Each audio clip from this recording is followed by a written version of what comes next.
Hello friends, कैसे हो आप लोग। मेरा नाम रितेश है और मैं आज आपके सामने फिर से एक नया वीडियो लेके आ गया। कोडिंग की दुनिया में आप सब लोगों का स्वागत है। कोडिंग की दुनिया में हम यहाँ पे अपना एक जावा कोर्स कर रहे हैं। जावा कोर्स के अंदर ये बिल्कुल एक नया वीडियो है। अभी तक हम जावा कोर्स के अंदर इतने सारे टॉपिक्स के बारे में बात कर चुके हैं। ये सभी टॉपिक्स को मैंने यहाँ पे एक डायग्राम में समराइज कर रखा है। इसके अंदर हम लोग एडवांस टॉपिक्स के बारे में बात कर रहे थे। पुराने वीडियोस में हम लोगों ने एडवांस टॉपिक्स के ऊपर जेनरिक्स को कवर करा, लैम्डा एक्सप्रेशंस को कवर करा, एक्सेप्शन हैंडलिंग, ये सभी टॉपिक्स को हम लोग यहाँ पे कवर कर चुके हैं। अभी यहाँ पे एक लास्ट टॉपिक बचा हुआ है, मल्टी थ्रेडेड प्रोग्रामिंग। आज के वीडियो में हम लोग मल्टी थ्रेडेड प्रोग्रामिंग के बारे में बात करेंगे। तो चलिए अब इस वीडियो को स्टार्ट करते हैं। वीडियो का हमारे पास यहाँ पे टाइटल क्या है? टाइटल है हमारे पास मल्टी थ्रेडेड प्रोग्रामिंग। तो इसका मतलब समझते हैं। सबसे पहले तो मल्टी एक बहुत ही कॉमन वर्ड है इंग्लिश का। इसका मतलब होता है मल्टीपल, यानी कि एक से ज़्यादा। ठीक है। थ्रेडेड मतलब कि थ्रेड को यूज़ करके, प्रोग्रामिंग मतलब कि ऑब्वियसली प्रोग्राम लिखना। तो मल्टी थ्रेडेड प्रोग्रामिंग का मतलब हुआ एक से ज़्यादा थ्रेड को यूज़ करके प्रोग्राम लिखना, सॉफ्टवेयर बनाना। ये बहुत ही इंपॉर्टेंट कंसेप्ट है। अभी तक हमने जितनी भी कहानी के बारे में बात करी है, हमने कोर्स के स्टार्टिंग में सबसे पहले जावा की इंपॉर्टेंस को समझा, कंप्यूटर के फंडामेंटल मॉडल के बारे में हमने बात करी, डाटा टाइप्स के बारे में हमने बात करी। उसके ऊपर फिर हम धीरे धीरे बिल्डअप करते गए और हम लोगों ने उस कंसेप्ट के बारे में बात करी। इनहेरिटेंस क्या होता है, इनकैप्सुलेशन कैसे करते हैं, क्लासेस कैसे बनाते हैं, मेथड्स कैसे बनाते हैं। फिर हमने क्लासेस के ऊपर बिल्डअप करा, इंटरफेसेस बनाना, पैकेजेस बनाना। फिर कोड लिखते समय हमें एक्सेप्शन आ जाती है तो हम लोग एक्सेप्शन को हैंडल कर रहे थे। तो ये जितनी भी कहानी है, ये जो कंसेप्ट आप लोगों ने सीखा है, ये आपको हर जगह पे काम आने वाला है। अभी तक हमने सिंगल थ्रेड को यूज़ करके कोड लिखा था, लेकिन जब हम रियल वर्ल्ड एप्लीकेशन के बारे में बात करते हैं, प्रोडक्शन एप्लीकेशन के बारे में बात करते हैं, वहाँ पे हमें एक से ज़्यादा थ्रेड्स को यूज़ करना पड़ता है। क्यों करना पड़ता है? आप लोग वीडियो को पूरा देखते जाओ, आपको सारी कहानी समझ में आ जाएगी। तो वो जो कोड हमने लिखा था, वो सेम कोड को ही हम आज लिखने वाले हैं। जैसे हम लोगों ने प्राइम नंबर्स निकाले थे, तो प्राइम नंबर निकालने का जो कोड है, वो सेम लॉजिक को हम लोग लिखेंगे, लेकिन एक से ज़्यादा थ्रेड को यूज़ करके कैसे लिखना है, हम वो समझने वाले हैं आज।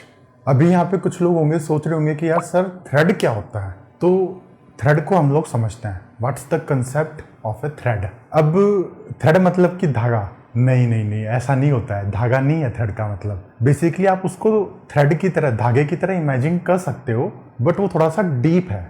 हम इसको समझते हैं। जैसे कि जब हम लोगों ने कंप्यूटर फंडामेंटल मॉडल के बारे में बात करी थी, तो हमने यहाँ पे डिस्कशन करा था कि हमारे पास एक सीपीयू होता है और रैम होती है। तो रैम के अंदर आपका सारा कोड स्टोर होता है, जो भी डाटा है वो आपके रैम के अंदर स्टोर है। सीपीयू आपके रैम से डाटा को लेता है, कुछ प्रोसेसिंग करता है, और जो रिजल्ट होता है वो वापस से रैम में स्टोर हो जाता है। तो सीपीयू यहाँ पे एक प्रोसेसिंग यूनिट है। सीपीयू की जो स्पीड होती है वो बहुत ही ज़्यादा होती है। पुराने ज़माने में जो सीपीयू आते थे वो बहुत ही स्लो थे, नंबर 1, और वहाँ पे आप सिंगल कोर सीपीयूज थे। वो सिंगल कोर का हार्डवेयर के टर्म्स में मतलब ये होता है कि वहाँ पे आप एक टाइम पे एक ही काम कर सकते हो। फिर धीरे धीरे टेक्नोलॉजी ने डेवलपमेंट किया और 2000 आते आते मल्टी कोर प्रोसेसर्स आ गए। सबसे पहला जो प्रोसेसर था जिसने आग लगा दी दुनिया के अंदर, वो था आपका इंटेल डुअल कोर प्रोसेसर। कुछ लोगों को यहाँ पे नॉस्टैल्जिक फील हो रहा होगा, मेमोरीज आ रही होंगी। जैसे जब मैं छोटा था ना, तो हम लोग जिद करते थे कि यार हमें कंप्यूटर चाहिए। तो दुकान पे जाते थे, बोलता था कौन सा, तो हम लोग ना सब कुछ रट के जाते थे। हाँ भाई मल्टी कोर चाहिए, ये चाहिए, वो चाहिए। हमें उस टाइम पे इतना नहीं पता था कि मल्टी कोर और सिंगल कोर में डिफरेंस क्या होता है, लेकिन बस हाँ लेटेस्ट टेक्नोलॉजी है तो हमें मल्टी कोर ही चाहिए। तो बेसिकली मल्टी कोर सीपीयूज का बहुत ही बड़ा इंपॉर्टेंस है। इंपॉर्टेंस ये है कि वो एक टाइम पे एक से ज़्यादा काम कर सकता है। वहाँ पे एक टाइम पे एक से ज़्यादा थ्रेड्स रन हो सकते हैं। हम इस कहानी को ना एक बार एक एग्जांपल लेके समझते हैं, तब आपको ज़्यादा समझ में आएगा। मैं यहाँ पे अपनी आईडी ओपन कर लेता हूँ। मैं यहाँ पे बहुत ही सिंपल सा कोड लिखने वाला हूँ। यहाँ पे मेरे पास एक मेन क्लास है। मेन क्लास के अंदर एक मेन मेथड है। अब हमें इतना तो पता है कि जब जावा हमारे प्रोग्राम को रन करता है तो वो मेन मेथड को कॉल करता है। तो इसके अंदर सबसे पहले मैं एक लाइन लिख देता हूँ कोड की, system.out.println हेलो वर्ल्ड। फिर इसके अंदर मैं एक लूप चला देता हूँ। मान लो 1 से लेके 100 तक मैंने लूप चलाया और वहाँ पे मैंने लूप के इंडेक्स की वैल्यू को प्रिंट कर दिया system.out.println करके। ठीक है। फिर इसके बाद मैं एक मेथड को कॉल करता हूँ। तो हमारे पास यहाँ पे कोई दूसरा मेथड तो है नहीं, हम लोग एक नया मेथड बना लेते हैं। यहाँ पे मैंने यहाँ पे एक नया मेथड बनाया। इस मेथड के अंदर भी मैं सिंपल सा system.out.println करता हूँ। फिर उसके अंदर मैं वापस से 1 से लेके 10 तक लूप चलाता हूँ और यहाँ पे भी मैं system.out.println करके इंडेक्स की वैल्यू को प्रिंट कर देता हूँ और फाइनली फॉर लूप से बाहर निकल के मैं यहाँ पे लिख देता हूँ एग्जिटिंग मेथड। ठीक है,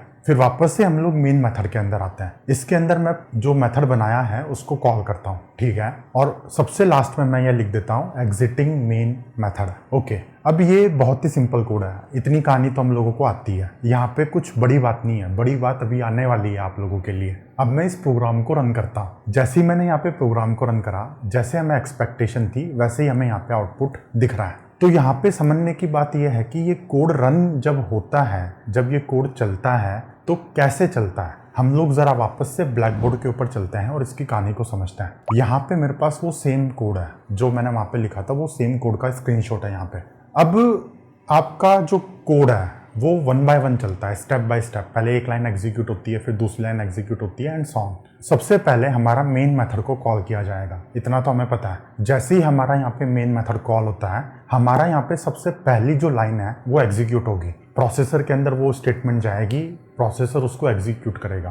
प्रोसेसर देखेगा कि अच्छा यहाँ पे ये लिखा हुआ है, ये लॉजिक लिखा हुआ है, तो हमारे टर्मिनल पे हमें यहाँ पे कुछ आउटपुट दिखेगा। फिर उसके बाद हमने यहाँ पे लूप चला रखा है, तो ये स्टेटमेंट पूरा का पूरा उठ के आपके सीपीयू में जाएगा। वापस से वो देखेगा कि यार यहाँ पे तो 1 से लेके 100 तक लूप चला रखा है, तो मुझे भी लूप चलाना है। तो वो बोलेगा ठीक है भाई, 1 2 3 4 5 6 करके 100 तक उसने लूप चलाया। और लूप के अंदर हमने यहाँ पे वापस से system.out.println लिखा हुआ है, तो वापस से वो प्रिंट लाइन करेगा और 100 बार लूप कंप्लीट होने के बाद हमारा यहाँ पे हमने एक दूसरे मेथड को कॉल कर रखा है, तो हमारा कंट्रोल फ्लो यहाँ से बाहर निकल के दूसरे मेथड के अंदर चला जाएगा। उसके अंदर भी हमने अगेन सेम प्रोसेस कर रखी है, वहाँ पे भी वो प्रिंट होगा, फिर लूप चलेगा, फिर वापस से प्रिंट होगा और फिर वापस हमारा कंट्रोल फ्लो निकल के इस मेथड पे आ जाएगा, जहाँ से हमने मेथड को कॉल करा था वहाँ पे आ जाएगा वो। और उसके बाद मेथड कॉल खत्म होने के बाद हमने यहाँ पे लिखा हुआ है एग्जिटिंग मेन मेथड, तो वो लाइन हमारी यहाँ पे प्रिंट होगी और हमारा यहाँ पे प्रोग्राम टर्मिनेट हो गया।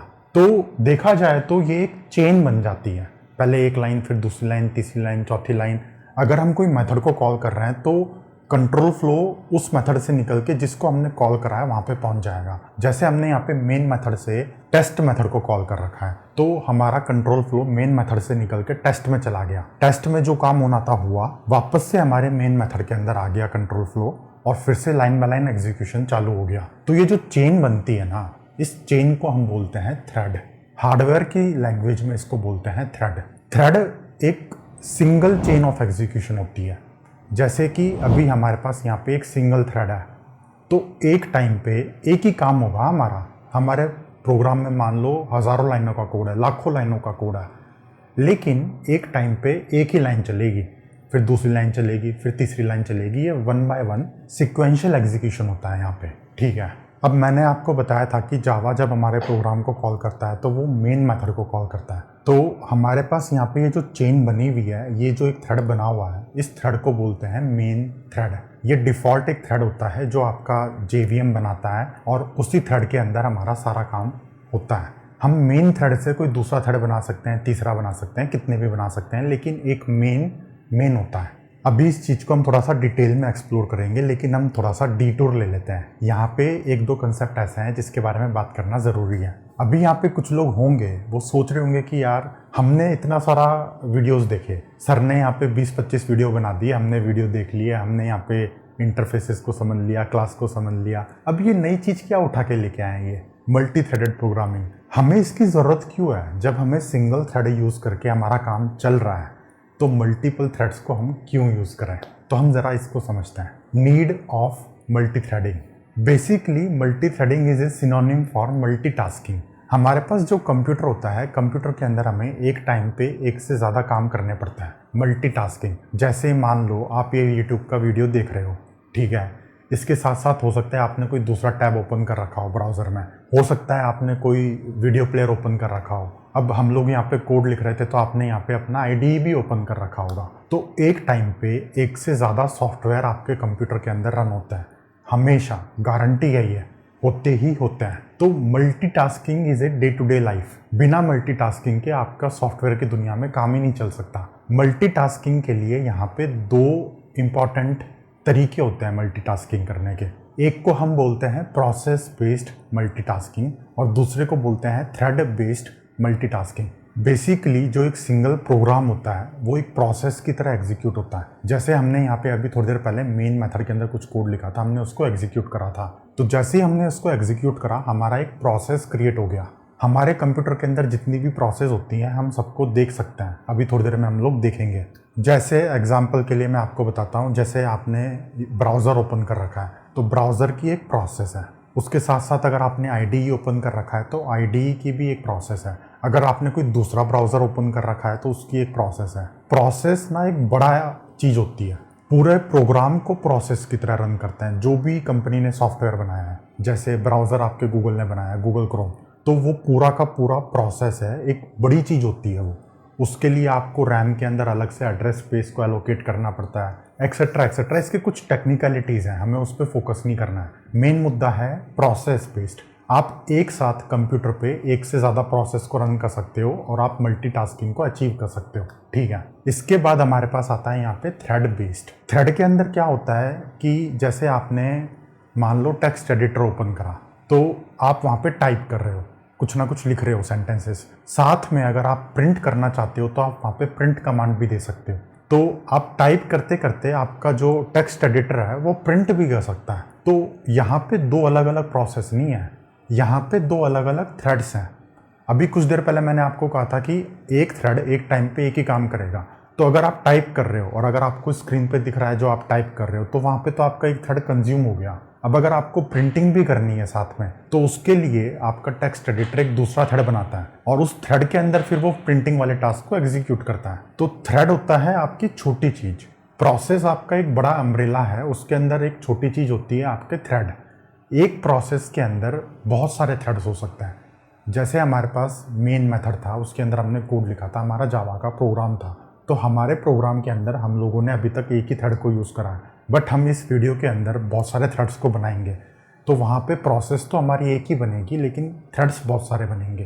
तो मेरे कहने का मतलब ये है कि दुनिया के अंदर ये दो तरीके होते हैं मल्टीटास्किंग अचीव करने के, process based and thread based. Process based हम लोग यहाँ पे कवर नहीं करने वाला है, वो अलग ही दुनिया है पूरी की पूरी। हमें प्रोसेस बेस्ड को यूज़ भी नहीं करना पड़ता। अगर हम एक सॉफ्टवेयर बना रहे हैं जावा के अंदर, अगर हम एक कोड लिख रहे हैं तो हमारी एक ही प्रोसेस होगी। उस प्रोसेस के अंदर हो सकता है 50 थ्रेड हो। अगर आपने कोई दूसरा जावा का प्रोग्राम बनाया है तो वो एक अलग प्रोसेस होगी। जैसे IDE आपकी एक प्रोसेस है, ब्राउज़र आपका एक प्रोसेस है। तो process based is not a difficult thing. आप दो अलग अलग जावा के प्रोग्राम बनाओ, दोनों को एग्जीक्यूट कर दो तो आपकी दो प्रोसेस क्रिएट हो गई। लेकिन एक प्रोसेस के अंदर मल्टीपल थ्रेड्स को कैसे बनाता है ये आपको समझना ज़रूरी है। अगर आप कहीं पे इंटरव्यू के लिए जाते हो तो आपसे इस बारे में पक्का क्वेश्चन पूछा जाएगा।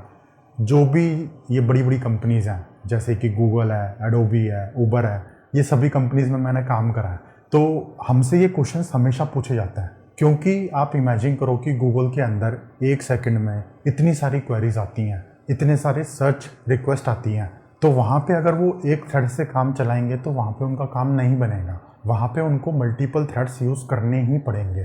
तो मुझे उम्मीद है कि आपको ये दोनों में क्लैरिटी मिली होगी।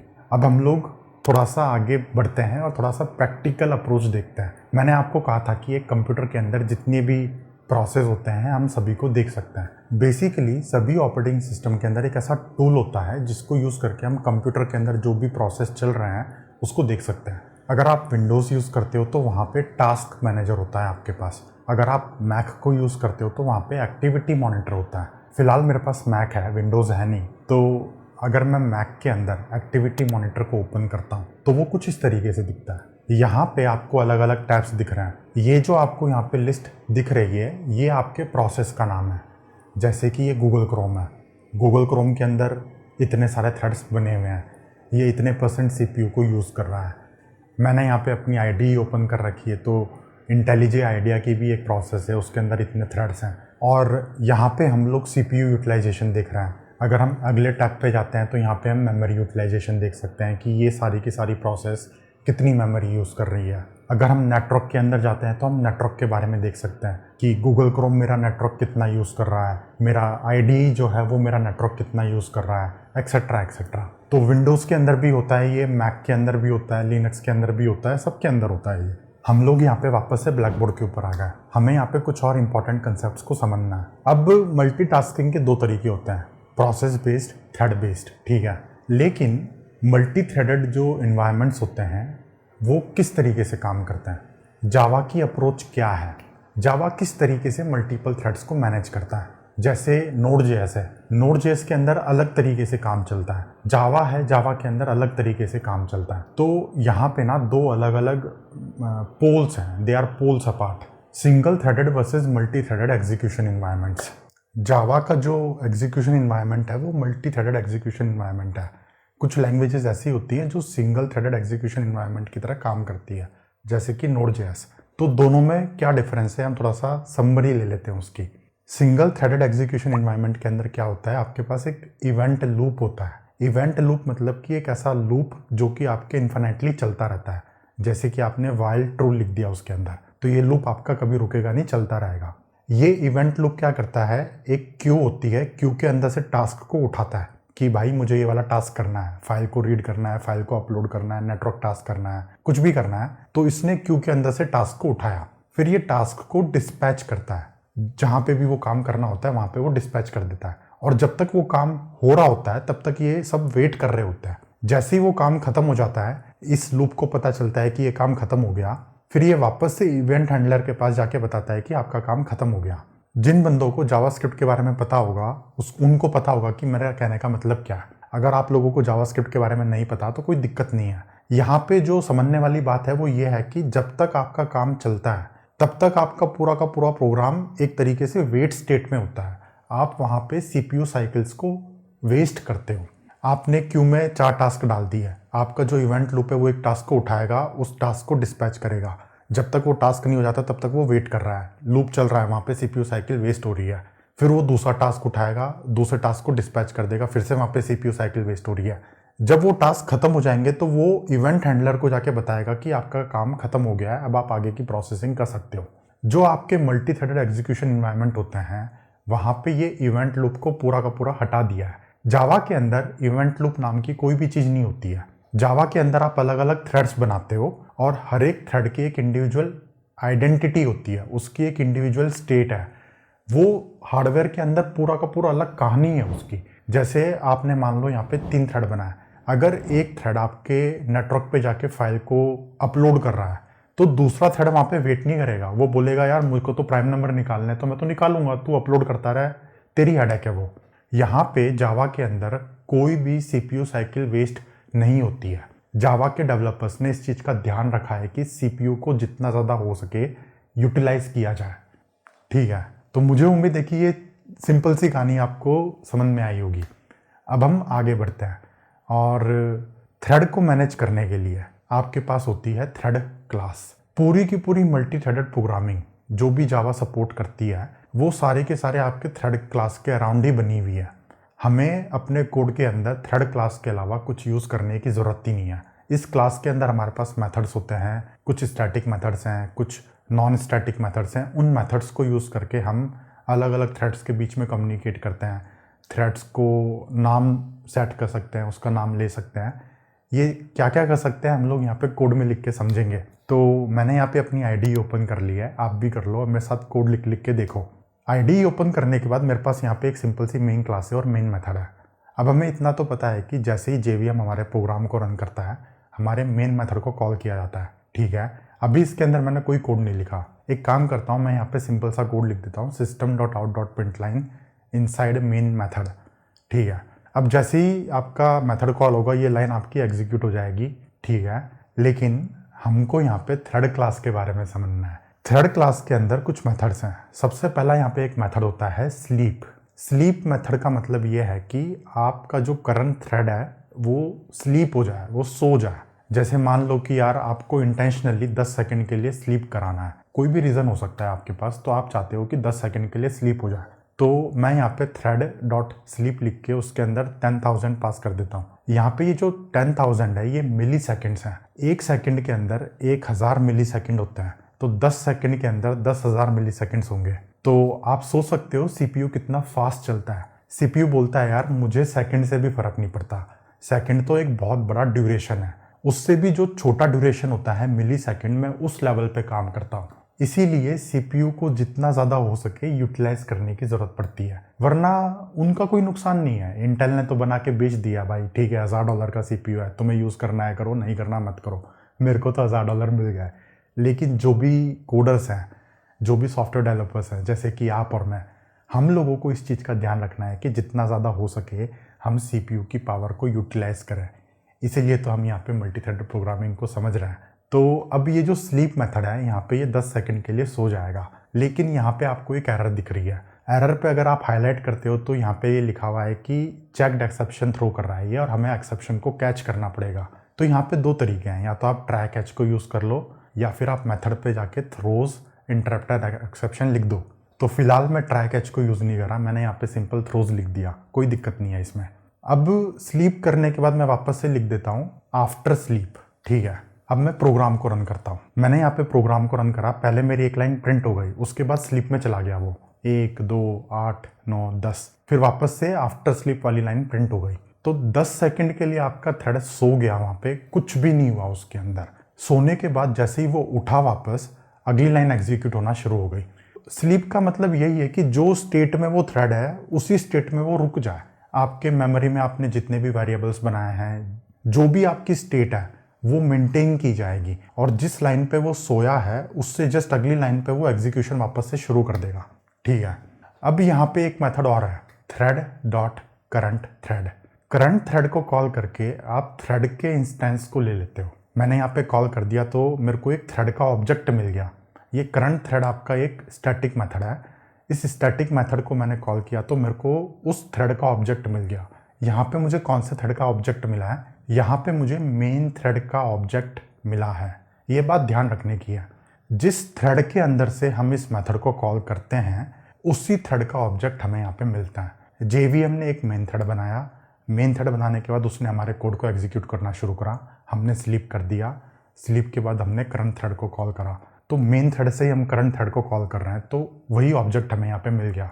ये ऑब्जेक्ट को लेने के पीछे कुछ रीज़न है, आप लोग देखते जाओ। सबसे पहले हम लोग यहाँ पे नेम निकाल सकते हैं, मेरे थ्रेड का नाम क्या है। नाम से ही थ्रेड को आइडेंटिफाई किया जाता है बेसिकली। अगर आपके प्रोग्राम में 10 थ्रेड है तो आप अलग अलग थ्रेड्स को कैसे आइडेंटिफाई करोगे? उनके नाम से। तो नेम निकालने के लिए आप यहाँ पे गेट नेम को कॉल करो, या आपको एक स्ट्रिंग रिटर्न करता है। इसके बाद मैं इसको प्रिंट कर देता हूँ system.out.println। मैंने यहाँ पे स्ट्रिंग को प्रिंट कर दिया। मैं अपने थ्रेड का नाम सेट भी कर सकता हूँ। सेट करने के लिए आपके पास यहाँ पे मेथड होता है सेट नेम। आप ऑब्जेक्ट के ऊपर सेट नेम कॉल करो और स्ट्रिंग में आपको एक नाम दे दो, जैसे कि रितेश का थ्रेड, ठीक है। अब वापस से नाम सेट करने के बाद मैं वापस से गेट नेम को कॉल करता हूँ और वापस से उसको प्रिंट कर देता हूँ। ओके, अब थोड़ी देर के लिए ना मैं ये स्लीप वाले मेथड को कमेंट कर देता हूँ, वरना जैसे ही मैं प्रोग्राम रन करूँगा फिर से वो 10 सेकंड के लिए पॉज हो जाएगा। अब मैं प्रोग्राम को रन करता हूँ। जैसे ही मैं यहाँ पे प्रोग्राम को रन करूँगा, सबसे पहले मेरे system.out.println वाली एग्जीक्यूट हुई, आफ्टर वेकअप वाली एग्जीक्यूट हुई। उसके बाद जो मैंने नाम निकाला था वो नाम आ गया मेरे पास। सबसे पहले आपका मेन आया है, क्योंकि बाय डिफ़ॉल्ट उसका नाम होता है मेन। फिर मैंने उसका नाम सेट कर दिया कुछ और, तो जब दोबारा से मैंने गेट नेम को कॉल करा तो वहाँ पे उसका नाम अलग आया, इस तरीके से।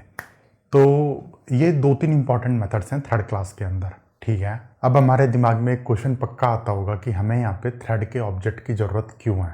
तो थ्रेड क्लास के अंदर कुछ मेथड्स ऐसे हैं जो कि स्टैटिक हैं, जैसे कि हमने यहाँ पे करंट थ्रेड को कॉल कर रखा है, तो करंट थ्रेड आपका एक स्टैटिक मेथड है। स्लीप मेथड आपका एक स्टैटिक मेथड है। स्टैटिक मेथड्स को कॉल करने के लिए हमें ऑब्जेक्ट की ज़रूरत नहीं पड़ती। लेकिन थ्रेड क्लास के अंदर कुछ मेथड्स ऐसे हैं जो कि नॉन स्टैटिक हैं। हमने यहाँ पे थ्रेड का नाम सेट कर रखा है, थ्रेड का नाम निकाल रखा है। अगर हमें थ्रेड की प्रायोरिटी को सेट करना है तो ये सारे के सारे मेथड्स नॉन स्टैटिक होते हैं। नॉन स्टैटिक मेथड्स को कॉल करने के लिए हमें थ्रेड ऑब्जेक्ट की ज़रूरत है। अभी हमने प्रायोरिटी को समझा नहीं है, प्रायोरिटी अभी आने वाला टॉपिक है, आप देखते जाओ वीडियो को। अब हम आगे बढ़ते हैं और हम ये समझते हैं कि थ्रेड को बनाते कैसे हैं। थ्रेड को बनाने के 2 अलग अलग तरीके होते हैं। या तो आप थ्रेड क्लास को एक्सटेंड कर सकते हो, या फिर आप रनेबल इंटरफेस को इम्प्लीमेंट कर सकते हो। मैं यहाँ पे आपको एक बार थ्रेड क्लास ओपन करके दिखाता हूँ। ये मैंने यहाँ पे थ्रेड क्लास ओपन कर ली। आप अगर यहाँ पे सबसे ऊपर देखोगे तो जो थ्रेड क्लास है वो खुद रनेबल को इम्प्लीमेंट करती है। तो ये जावा की क्लास है। अगर हमें अपना थ्रेड बनाना है तो हम इस क्लास को एक्सटेंड कर सकते हैं। तो इनडायरेक्टली हमने रनेबल को ही इम्प्लीमेंट कर लिया। एक तरीका ये है, हम इस तरीके से करके देखते हैं एक बार। मैं यहाँ पे SRC पे जाता हूँ, एक नई क्लास बनाता हूँ माय थ्रेड, ठीक है। इसको मैं यहाँ पे एक्सटेंड करता हूँ थ्रेड क्लास से, ठीक है। अब एक्सटेंड करने के बाद हमें यहाँ पे सिर्फ एक मेथड को ही इम्प्लीमेंट करना है, रन मेथड को। मैं यहाँ पे रन मेथड को इम्प्लीमेंट कर लेता हूँ इस तरीके से, ठीक है। अब जैसे ही ये थ्रेड एग्जीक्यूट होगा आपका रन मेथड कॉल होगा। जब JVM प्रोग्राम को रन करेगा तो वो मेन मेथड को कॉल करता है, तो वो उसका सिर है। इस थ्रेड का सिर ये है रन मेथड। इस मेथड के अंदर से आपको किसी और मेथड को कॉल करना है तो आप कर लो, आपको जो ऑब्जेक्ट बनाना है कर लो। जो भी कंसेप्ट हमने अभी तक सीखे हैं वो सारे के सारे यहाँ पे भी अप्लाई होंगे। ये एक नॉर्मल मेथड ही है, लेकिन ये यहाँ से घुसता है। जब भी ये थ्रेड एग्जीक्यूट होगा उसका स्टार्टिंग पॉइंट ये है। इस रन के अंदर हम लोग यहाँ पे एक कोड लिखते हैं, system.out.println इनसाइड माय थ्रेड, ठीक है।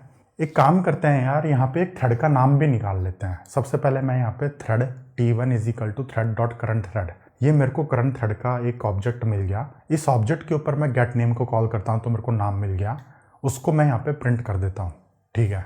अभी तक आपने सिर्फ थ्रेड क्लास को एक्सटेंड करा है, तो आपको जो कोड लिखना है जो आप चाहते हो कि किसी नए थ्रेड में एग्जीक्यूट हो, आपने वो लिख दिया। लेकिन यहाँ पे ये थ्रेड रन कैसे होता है, हम उसको ज़रा रन करके देखते हैं। रन करने के लिए मैं वापस से यहाँ पे मेन क्लास के अंदर आता हूँ, और मेन क्लास के अंदर आने के बाद जो ये पुराना कोड है इसको ज़रा डिलीट कर देते हैं। ये मेथड आपको समझ में आ गए हैं, गेट नेम सेट नेम कैसे करना है। अब यहाँ पे सबसे पहले मैं अपनी क्लास का एक ऑब्जेक्ट बनाता हूँ, my thread t1 = new my thread, ठीक है। ऑब्जेक्ट बनाने के बाद इसके ऊपर मैं स्टार्ट कॉल करता हूँ, t1.start, ओके। वहाँ पे हम लोगों ने सिर्फ कोड लिखा था जो हम चाहते हैं किसी नए थ्रेड में एग्जीक्यूट हो। उस थ्रेड को रन करने के लिए हमें यहाँ पे इतना कोड लिखना ज़रूरी है। पहले आप उस थ्रेड के ऑब्जेक्ट को बनाओ और फिर उसके ऊपर स्टार्ट कॉल कर दो, ओके। जैसे ही आप यहाँ पे स्टार्ट को कॉल करोगे आपका थ्रेड एग्जीक्यूट होना शुरू हो जाएगा, और वहाँ पे हमने जो रन के अंदर जो भी कोड लिखा था वो आपका रन होना शुरू हो जाएगा। फिर इसके बाद हम लोग वापस से system.out.println लिख देते हैं कि माय थ्रेड हैज़ स्टार्टेड, ठीक है। अब मैं प्रोग्राम को रन करता हूँ। जैसे ही मैं यहाँ पे प्रोग्राम को रन करूँगा आप ये देखो ये वाला आउटपुट दिख रहा है। वहाँ पे रन के अंदर हमने जो भी कोड लिखा हुआ था वो तो एग्जीक्यूट हो रहा है। उसके बाद हमने यहाँ पे ये जो लाइन लिखी हुई है system.out.println, ये भी एग्जीक्यूट हो रही है। अब एक बात यहाँ पे बहुत ही इंपॉर्टेंट है दोस्तों, आपका जो मेन थ्रेड है वो अलग चलेगा और आपका जो माय थ्रेड है वो अलग चलेगा। दोनों पैरेलल एक साथ आपके CPU पे चल रहा है। तो हो सकता है कि आपकी ये वाली जो लाइन है system.out.println, ये पुरानी वाली लाइन से पहले एग्जीक्यूट हो जाए। जो हमने वहाँ पे रन के अंदर भी कुछ system.out.println कर रखा था, हो सकता है वो पहले एग्जीक्यूट हो जाए, ये बाद में एग्जीक्यूट हो सकता है ये पहले हो जाए वो बाद में एग्जीक्यूट हो। अभी ये इस तरीके से एग्जीक्यूशन हो रहा है। मैं एक बार दोबारा से रन करता हूँ, दोबारा से रन करने के बाद ये इस तरीके से एग्जीक्यूशन हो रहा है। तो इट डिपेंड्स कि किस टाइम पे सिस्टम कॉल गया है। दोनों एक साथ चल रहे हैं तो वो वाला भी सिस्टम कॉल मारेगा, ये वाला भी सिस्टम कॉल मारेगा, उसके हिसाब से यहाँ पे एग्जीक्यूशन होगा, उसके हिसाब से मैं यहाँ पे टर्मिनल में आउटपुट दिखेगा। एक तरीका तो ये है थ्रेड बनाने का। अब एक तरीका और है, हम लोग डायरेक्टली रनेबल को इम्प्लीमेंट कर सकते हैं। उसके लिए हम क्या करते हैं, यहाँ पे एक और क्लास बना लेते हैं। SRC पे जाते हैं, राइट क्लिक करते हैं, न्यू जावा क्लास, इसका नाम मैं दे देता हूँ रनेबल थ्रेड, ठीक है। अब इस क्लास के अंदर मुझे रनेबल को इम्प्लीमेंट करना है, तो इम्प्लीमेंट करने के लिए सिंपल इम्प्लीमेंट्स रनेबल, ठीक है। अब इसके अंदर भी हमें यहाँ पे रन मेथड को इम्प्लीमेंट करना है, हमने यहाँ पे कर लिया। और इसके अंदर भी हम लोग कुछ कोड लिख देते हैं, जो पुराना वाला कोड है वो सेम कोड उठा के मैं यहाँ पे कॉपी पेस्ट कर देता हूँ, ओके। अब अगेन हमने यहाँ पे सिर्फ ऐसा कोड लिखा है जो कि नए थ्रेड में चलेगा, यहाँ पे कोई थ्रेड बना नहीं है। इसको भी हमें एक तरीके से स्टार्ट करना पड़ेगा। तो स्टार्ट कैसे करेंगे, वापस से हम लोग मेन मेथड के अंदर जाते हैं।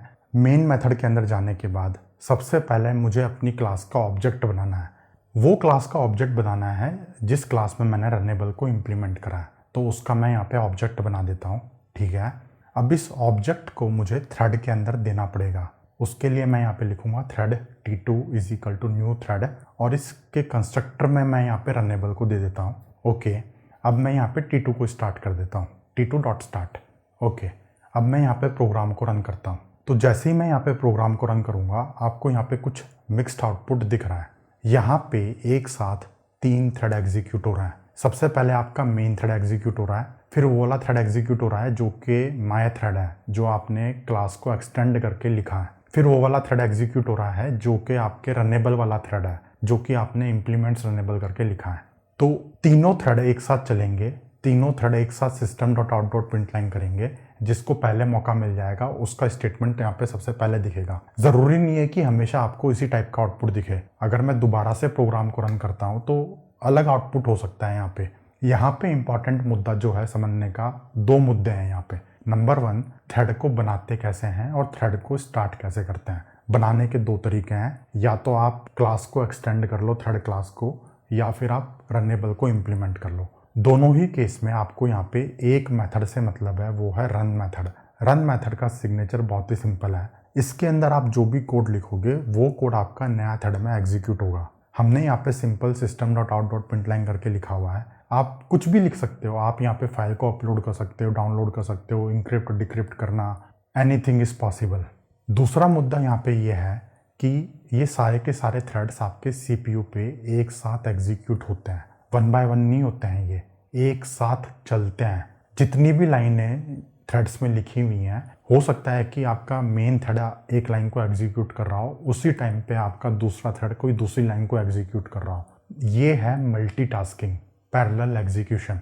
इस तरीके से जब आप कोड लिखते हो तो आप सीपीयू को बहुत ही ज़्यादा यूटिलाइज करते हो और आप एक साथ एक से ज़्यादा काम कर सकते हो। अभी हमने यहाँ पे बहुत ही सिंपल एग्जांपल लिया है। इस एग्जांपल के लिए तो हमें मल्टीपल थ्रेड्स को यूज़ करने की ज़रूरत भी नहीं है, बट आप इमेजिन कर सकते हो कि जैसे आपको फाइल को अपलोड करना है, आपके पास 10 MB की फाइल है, आपको 10 MB की फाइल को अपलोड करना है और आपके पास 50 फाइल है, 100 फाइल है। तो अगर आप 1 बाय 1 करके करोगे तो बहुत ज़्यादा टाइम लगेगा उसके अंदर।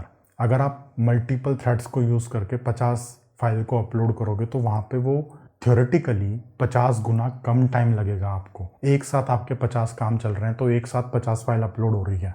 ठीक है, हमने यहाँ पे थ्रेड बनाने के दो अलग अलग तरीकों को देखा। पहले तो हम थ्रेड क्लास को एक्सटेंड कर सकते हैं या फिर हम रनेबल को इम्प्लीमेंट कर सकते हैं। जब हम थ्रेड क्लास को एक्सटेंड करते हैं तो इनडायरेक्टली हम रनेबल को ही इम्प्लीमेंट करते हैं। थ्रेड क्लास आपकी रनेबल को इम्प्लीमेंट करती है, तो अगर हम थ्रेड क्लास को एक्सटेंड करेंगे तो हमने भी इनडायरेक्टली रनेबल को इम्प्लीमेंट कर लिया। लेकिन अब आप सोच रहे होगे कि यार ये दोनों तरीकों में से हमको कौन सा तरीका यूज़ करना है। जनरली देखा जाए तो मोस्टली 99% केसेस में हम लोग थ्रेड क्लास को एक्सटेंड नहीं करते हैं। हम लोग यहाँ पे रनेबल को इम्प्लीमेंट करते हैं। अब इसका ना एक थोड़ा सा मीनिंग निकल के आता है कि थ्रेड क्लास को एक्सटेंड क्यों नहीं करना। हम क्लास को तभी एक्सटेंड करते हैं जब हम उसके अंदर कुछ एडिशनल फंक्शनैलिटी को ऐड करना चाहें। यहाँ पे हम थ्रेड क्लास को एक्सटेंड करके उसके अंदर कुछ एडिशनल फंक्शनैलिटी को ऐड नहीं कर रहे हैं। हमें यहाँ पे सिर्फ रन मेथड से मतलब है। तो रन मेथड तो हमारे पास रनेबल में भी होता है। तो इसीलिए आप कोई भी जावा की किताब पढ़ोगे, आप कहीं पे भी गूगल पे सर्च करोगे तो आपको हमेशा यही सुनने को मिलता है कि रनेबल को इम्प्लीमेंट करना ज़्यादा बेटर है। ठीक है, दूसरा रीज़न ये है कि अगर आपने एक बार थ्रेड क्लास को एक्सटेंड कर लिया तो आप किसी और क्लास को एक्सटेंड नहीं कर सकते। जावा के अंदर एक लिमिटेशन है कि एक क्लास किसी एक क्लास को ही एक्सटेंड कर सकती है। तो अगर आपकी कोई एक क्लास है, अगर उसने थर्ड क्लास को एक्सटेंड कर लिया तो वो किसी और को एक्सटेंड नहीं कर सकती। तो इसीलिए हमेशा प्रेफर किया जाता है कि हम लोग रनेबल को इम्प्लीमेंट करें। हम कितने भी इंटरफेसेस इम्प्लीमेंट कर सकते हैं, इसमें कोई लिमिटेशन नहीं है। तो आपको हमेशा रनेबल को इम्प्लीमेंट करके ही थ्रेड को बनाना है। रनेबल को इम्प्लीमेंट करने के और भी काफ़ी सारे बेनिफिट्स होते हैं, जैसे कि एग्जीक्यूटर सर्विस के अंदर हम डायरेक्टली रनेबल का ऑब्जेक्ट पास कर सकते हैं। अभी हम लोगों ने एग्जीक्यूटर सर्विस के बारे में अभी सीखा नहीं है, आने वाले वीडियो में हम लोग एग्जीक्यूटर फ्रेमवर्क के बारे में सीखेंगे। ओके, अब हम वापस से ब्लैक बोर्ड के ऊपर आते हैं और कुछ और थ्योरी के बारे में बात करते हैं। अब हमने थ्रेड बनाना सीख लिया, थ्रेड क्लास को हमने देख लिया, स्लीप मेथड देख लिया, नेम वगैरह सेट करना है देख लिया।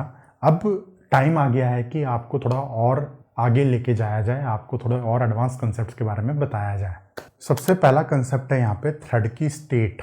तो एक जो थ्रेड होता है उसकी मल्टीपल स्टेट्स हो सकती हैं, मतलब हो क्या सकती हैं, होती ही हैं। एक थ्रेड की इतनी स्टेट्स होती हैं और ये लाइफ साइकिल समझना आपके लिए बहुत इंपॉर्टेंट है। एक थ्रेड एक टाइम पे एक ही स्टेट के अंदर आता है। यहाँ पे हमारे पास जो सबसे पहली स्टेट है वो है न्यू। जैसे ही हम वहाँ पे कोड के अंदर मैंने यहाँ पे इस तरीके से लिखा था, thread T1 is equal to new thread. यहाँ पे आपकी थ्रेड की स्टेट होगी न्यू, मतलब कि ये थ्रेड बन गया है। अभी ये चलना स्टार्ट नहीं हुआ है दोस्तों, ये सिर्फ बना है।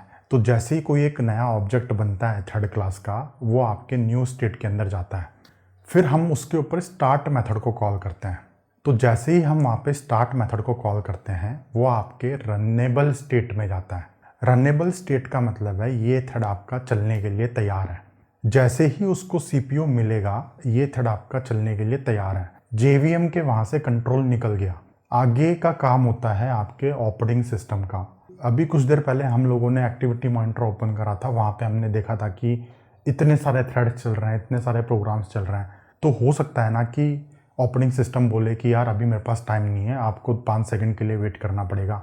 अब 5 सेकंड तो मैंने ज़्यादा बोल दिया, 5 मिली सेकंड के लिए वेट करना पड़ेगा आपको, उसके बाद आपकी बारी आएगी। तो जब तक आपका थ्रेड प्रोसेसर पे नहीं जाता है तब तक वो रनेबल स्टेट में होता है, मतलब कि मैं तैयार हूँ भाई, मैं रेडी हूँ। फिर जैसे ही ऑपरेटिंग सिस्टम उसको स्केड्यूल कर देता है, उस थ्रेड को प्रोसेसर मिल जाता है, वो आपके रनिंग स्टेट में जाता है। रनिंग स्टेट का मतलब है ये वाला थ्रेड आपके एक्टिवली सीपीयू पे चल रहा है, एक्टिवली वहाँ पे वो कुछ ना कुछ कर रहा है, फाइल अपलोड कर रहा है, डाउनलोड कर रहा है, कुछ भी कर रहा है, लेकिन वहाँ पे उसके पास सीपीयू का एक्सेस है। ठीक है। एक बार जब आप रनिंग स्टेट में आ जाते हो उसके बाद आपके पास यहाँ पे 2 अलग अलग रास्ते निकलते हैं। थर्ड क्लास के अंदर एक मेथड होता है यील्ड। यील्ड मेथड को कॉल करके आप रनिंग स्टेट से वापस रनेबल स्टेट में जा सकते हो। इसका यूज़ केस यहाँ पे आता है कि जैसे इमेजिन करो आपको जो इंपॉर्टेंट काम करना था आपने कर लिया, उसके बाद आप समझदार डेवलपर हो, आप चाहते हो कि सभी थ्रेड्स को बराबर चलने का मौका मिले, तो आप वॉलंटरली सीपीयू का एक्सेस छोड़ सकते हो यील्ड को कॉल करके। मोस्टली हमें यहाँ पे यील्ड को कॉल नहीं करना पड़ता, बट यहाँ पे ये जो साइकिल है, ये साइकिल समझना बहुत ही इंपॉर्टेंट है। हमारे पास ऑप्शन है, हम चाहें तो वॉलंटरली सीपीयू का एक्सेस छोड़ सकते हैं। वॉलंटरली सीपीयू का एक्सेस छोड़ने के लिए हमें यहाँ पे यील्ड को कॉल करना पड़ता है। जैसे ही हम यहाँ पे यील्ड को कॉल करेंगे हम रनिंग स्टेट से वापस रनेबल स्टेट में चले जाएंगे। वहाँ पे आपका थ्रेड मरा नहीं है, जो भी मेमोरी की स्टेट है वो सारी की सारी स्टेट को मेंटेन किया जाएगा, बट आपके पास सीपीयू का एक्सेस नहीं होगा। रनिंग स्टेट से आप ब्लॉक्ड वेटिंग स्टेट में भी जाते हो। जैसे हमने अभी थोड़ी देर पहले स्लीप मेथड को देखा था। स्लीप मेथड क्या करता है, थ्रेड को सुला देता है। तो अगर हमने वहाँ पे 10 सेकंड के लिए थ्रेड को स्लीप कराया तो वहाँ पे आपके पास सीपीयू का एक्सेस नहीं होता है। आप खुद इमेजिन करो, अगर 10 सेकंड के लिए आप स्लीप में हो और आपके पास सीपीयू का एक्सेस है तो वहाँ पे सीपीयू की साइकिल वेस्ट हो जाएगी। तो जैसे ही आप यहाँ पे स्लीप को कॉल करते हो आप ब्लॉक्ड वेटिंग स्टेट में चले जाते हो। उसके अलावा अगर आपको कोई नेटवर्क एक्सेस करना है, जैसे आपको कोई फाइल अपलोड करनी है, फाइल डाउनलोड करनी है, उस केस में भी आप रनिंग स्टेट में नहीं होते हो। जैसे ही आपने अपने प्रोग्राम से फाइल अपलोड करने का कोड लिखा और फाइल अपलोड स्टार्ट कर दिया, उसके बाद आपका सीपीयू का एक्सेस का कोई मतलब नहीं है। जैसे ही आपने यहाँ पे अपलोड स्टार्ट करा उसके बाद आपके नेटवर्क के थ्रू होते हुए फाइल अपलोड हो रही है, तो उस केस में भी ऑपरेटिंग सिस्टम क्या करता है, आपके थ्रेड को सीपीयू से हटा देता है और वो ब्लॉक्ड वेटिंग स्टेट में चला जाता है। अगर आप कोई मॉनिटर का वेट कर रहे हो तो उस केस में भी आप ब्लॉक्ड वेटिंग स्टेट में रहोगे। अभी मॉनिटर क्या है अभी हमने सीखा नहीं है, अगला टॉपिक है आपका मॉनिटर। जब आप एक बार ब्लॉक्ड वेटिंग स्टेट में होते हो उसके बाद आप रनिंग स्टेट में नहीं जाते डायरेक्टली, आप वहाँ से जाते हो रनेबल स्टेट में। मतलब कि मैं फिर से चलने को तैयार हूँ। जैसे कि आपने स्लीप करा था 10 सेकंड के लिए, 10 सेकंड ख़त्म हो गए, आपका थ्रेड उठ गया, तो उठने के बाद वो डायरेक्टली चलने नहीं लग जाएगा, वो आपका जाएगा रनेबल स्टेट में। रनेबल स्टेट मतलब कि मैं चलने के लिए तैयार हूँ वापस से। फिर ऑपरेटिंग सिस्टम उसको स्केड्यूल करके रनिंग स्टेट में लेके जाएगा। ठीक है, तो ये इस तरीके से साइकिल चलती है, घूमती है। न्यू के बाद आपका रनेबल, रनेबल के बाद आपका रनिंग, रनिंग के बाद ब्लॉक्ड वेटिंग, ब्लॉक्ड वेटिंग के बाद वापस से रनेबल, रनेबल के बाद रनिंग। ब्लॉक्ड वेटिंग स्टेट से डायरेक्टली रनिंग स्टेट में नहीं आते हैं, कभी भी नहीं आते हैं। सबसे लास्ट में आपके पास यहाँ पे होती है टर्मिनेटेड स्टेट। टर्मिनेटेड मतलब कि आपका थ्रेड ख़त्म हो गया, उसको जो भी काम करना था उसने कर दिया, उसके बाद वो नहीं चल सकता। तो जो हमने रन मेथड के अंदर कोड लिखा था, जैसे ही हमारा कोड वहाँ पे ख़त्म हो जाएगा, यहाँ पे हमने 4 लाइनें लिखी हुई हैं, जैसे ही ये 4 लाइनों का कोड ख़त्म हो जाएगा, हमारे थ्रेड के पास और कोई दूसरा काम है नहीं अब, तो वो वहाँ पे डेड स्टेट में चला जाएगा, टर्मिनेटेड स्टेट में चला जाएगा। एक बार अगर एक थ्रेड टर्मिनेटेड स्टेट में चला जाता है उसके बाद वो दोबारा एग्जीक्यूट नहीं हो सकता। ये एक इंपॉर्टेंट पॉइंट है। अगर वो ब्लॉक्ड वेटिंग स्टेट में है तो वो दोबारा से रनेबल स्टेट में आ सकता है, रनेबल से रनिंग में जा सकता है, वापस से ब्लॉक्ड वेटिंग में जा सकता है। ये साइकिल कितनी बार भी चल सकती है, लेकिन एक बार डेड होने के बाद वो दोबारा से एग्जीक्यूट नहीं होगा, कभी भी नहीं होगा। ठीक है, तो मुझे उम्मीद है कि आपको ये थ्रेड की स्टेट्स के बारे में क्लैरिटी मिली होगी, किस तरीके से ये लाइफ साइकिल चलती है। इतना ज़्यादा कॉम्प्लिकेटेड होता है आपका कंप्यूटर सिस्टम। जो मैं आपको यहाँ पे सिंपल भाषा में बता रहा हूँ वो इतना सिंपल नहीं है। जिन बंदों ने भी ये कंप्यूटर को बनाया है, ऑपरेटिंग सिस्टम को जिसने भी बनाया है, माइक्रोसॉफ्ट है, एप्पल है, आप खुद इमेजिन कर सकते हो कि वो कंपनी कितनी बड़ी है। बिलियंस ऑफ डॉलर्स की कंपनी है वो। इतना सारा कॉम्प्लेक्स काम मैनेज करते हैं वो लोग। हमें यहाँ पे कंसेप्ट के ऊपर ध्यान देना है बस। अब हम लोग यहाँ पे थोड़ा सा आगे बढ़ते हैं और अगला कंसेप्ट है हमारे पास थ्रेड प्रायोरिटी। तो इसको समझते हैं।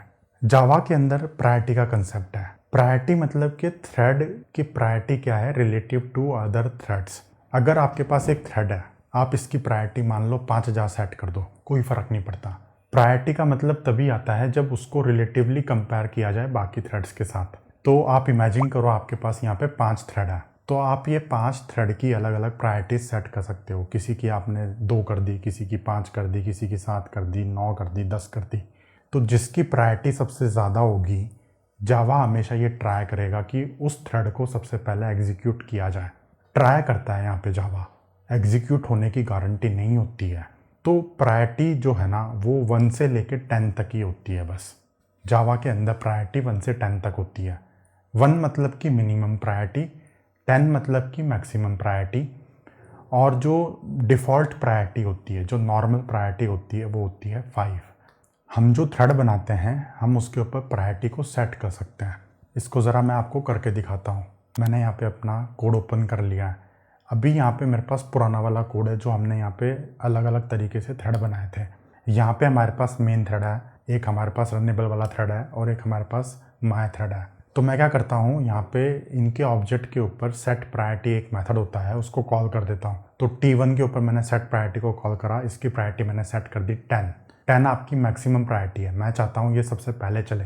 अब यहाँ पे मैंने नंबर को दिया है, इंटीजर नंबर को दिया है। प्रायोरिटी हमेशा इंटीजर ही होती है। अब हो सकता है कि कोई बंदा यहाँ पे आके 5000 को दे दे, तो 5000 एक इनवैलिड वैल्यू है। तो इसके लिए ना हमारे पास कुछ कॉन्स्टेंट्स होते हैं थर्ड क्लास के अंदर। तो 10 की बजाय मैं यहाँ पे डायरेक्टली लिख सकता हूँ थ्रेड डॉट मैक्स प्रायोरिटी।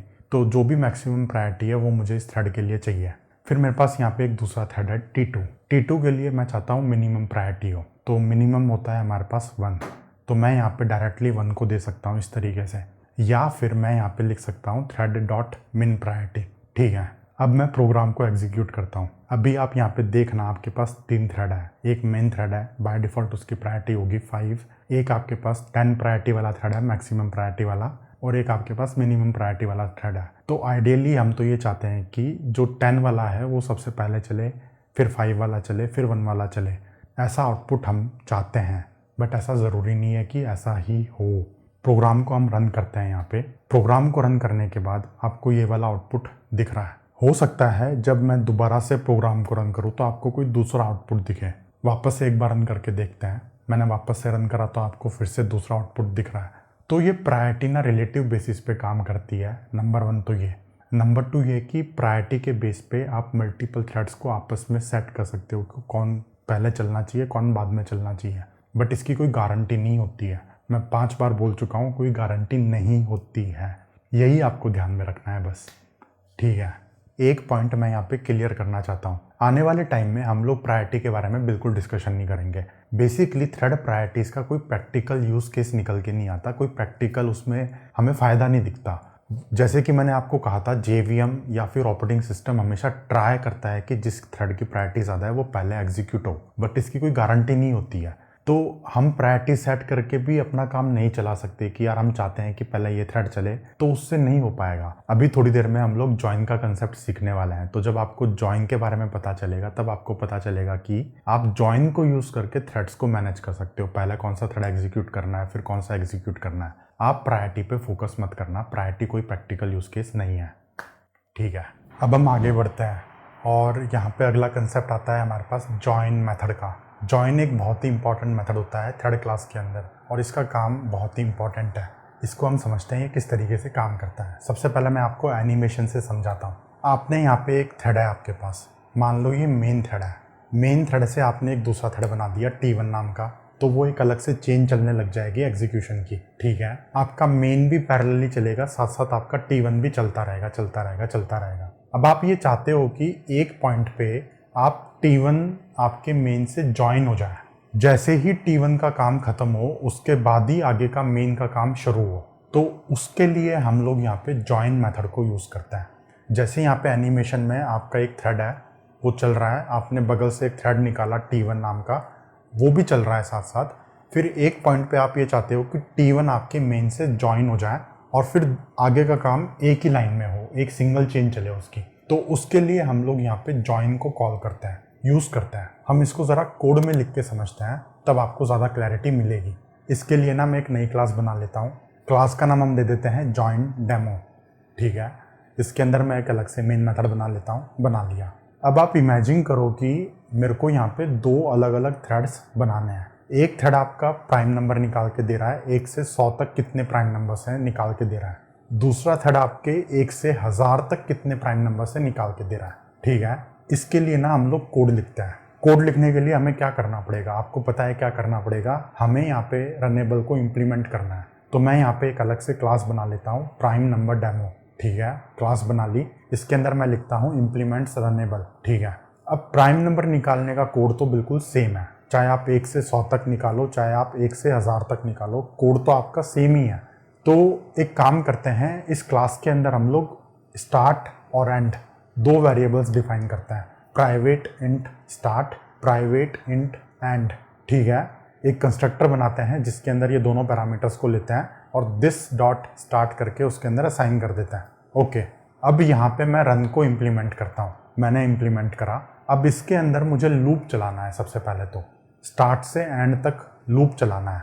मैंने यहाँ पे फॉर लूप स्टार्ट कर दिया। ठीक है, ये नंबर प्राइम है या नहीं है चेक करना है मुझे, तो इसके लिए मैं एक अलग से मेथड बना लेता हूँ। इस प्राइम नाम का मैंने एक मेथड बना लिया। ठीक है, इस मेथड के अंदर मैं प्राइम नंबर निकालने का कोड लिखता हूँ। प्राइम नंबर निकालने का तरीका तो आपको पता है, वो नंबर खुद से डिवाइड होना चाहिए और 1 से डिवाइड होना चाहिए और किसी से भी डिवाइड नहीं होना चाहिए, तो ही वो नंबर प्राइम कहलाता है। तो ये कोड तो हम बहुत ही सिंपल तरीके से लिख सकते हैं। फॉर लूप का इस्तेमाल करके मैंने यहाँ पे प्राइम निकालने का कोड लिख दिया। अब हम वापस से रन के अंदर जाते हैं और मैं यहाँ पे एक लिस्ट बना लेता हूँ, list of integer primes is equal to new array list. इस लिस्ट के अंदर हम लोग प्राइम नंबर्स को ही सेव करेंगे। ठीक है, फिर मैं वापस से फॉर लूप के अंदर आता हूँ और इस प्राइम को कॉल करता हूँ, आई पास कर देता हूँ उसके अंदर। सबसे पहले आई होगा आपका स्टार्ट, फिर आई होगा आपका स्टार्ट +1, फिर आई होगा आपका स्टार्ट +2। इस तरीके से आगे लूप चलता जाएगा। तो स्टार्ट से एंड तक हमारे पास जितने भी नंबर्स हैं, हर एक नंबर को हम लोग एक बार जाके चेक कर रहे हैं कि ये प्राइम है या नहीं है। ओके, अगर वो नंबर प्राइम है तो उसको मैं लिस्ट में ऐड कर देता हूँ। ठीक है, और सबसे लास्ट में मैं यहाँ पे लिख देता हूँ system.out.println prime numbers are this. Okay, अब मैं वापस से अपने जॉइन डेमो वाली क्लास में आता हूँ। वहाँ पे मेरे पास एक मेन मेथड है। तो मैं क्या करता हूँ, ये जो मैंने अभी क्लास बनाई है जिसके अंदर मैंने रनेबल को इम्प्लीमेंट करा है, इस क्लास के मैं यहाँ पे एक ऑब्जेक्ट बनाता हूँ और सबसे पहले मुझे 1 से 100 तक निकालना है। तो मैं यहाँ पे स्टार्ट पास करता हूँ 1, एंड पास कर देता हूँ 100। ठीक है, फिर इसका एक और ऑब्जेक्ट बनाता हूँ मैं और यहाँ पे मुझे 100 से 1000 तक निकालना है। तो स्टार्ट पास कर देता हूँ मैं 100, एंड पास कर देता हूँ मैं यहाँ पे 1000। ठीक है, अब दो अलग अलग थ्रेड्स बनाना है मुझे।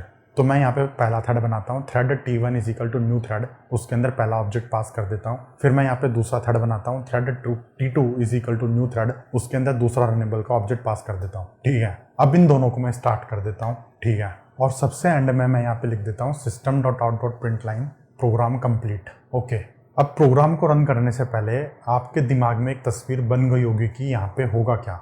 हमारे दिमाग में तो अभी तक यही तस्वीर बनी है कि पहला थ्रेड चलेगा, वो अपना काम खत्म करेगा, फिर दूसरा थ्रेड चलेगा, वो भी अपना काम खत्म करेगा, और दोनों का काम खत्म होने के बाद ही हमको यहाँ पे प्रोग्राम कंप्लीट लिखाना चाहिए। कोड तो हमने ऐसा ही लिखा है, स्टार्ट कर दिया पहले वाले को, दूसरे वाले को स्टार्ट कर दिया और सबसे एंड में लिख दिया प्रोग्राम कंप्लीट। बट ऐसा होता नहीं है दोस्तों। हम ज़रा प्रोग्राम को रन करके देखते हैं। जैसे ही मैंने यहाँ पे प्रोग्राम को रन करा, आप ये देखो प्रोग्राम कंप्लीट तो पहले ही लिखा हुआ आ गया। वो वाले थ्रेड्स तो आपके चल रहे हैं अभी तक और वो प्राइम नंबर्स निकाल रहे हैं और फाइनली जाके उन्होंने प्राइम नंबर्स को यहाँ पे प्रिंट कर रखा है। तो प्रोग्राम कंप्लीट पहले लिखा आ गया, प्राइम नंबर्स बाद में निकल के आए। ऐसा क्यों हो रहा है? ऐसा इसलिए होता है क्योंकि ये सारे के सारे थ्रेड्स पैरेलल एग्जीक्यूशन कर रहे हैं, तो प्राइम नंबर निकलने में बहुत टाइम लगता है। कंपैरेटिवली जो हमारा प्रोग्राम कंप्लीट वाली लाइन है वो पहले ही एग्जीक्यूट हो गई। तो अब आप ये चाहते हो कि दोनों थ्रेड्स का काम खत्म होने के बाद ही आपका प्रोग्राम कंप्लीट लिखा हुआ है, तो यहाँ पे आपके जॉइन का कंसेप्ट चलता है, लागू होता है। मतलब वापस से हम लोग एक बार एनिमेशन में चलते हैं।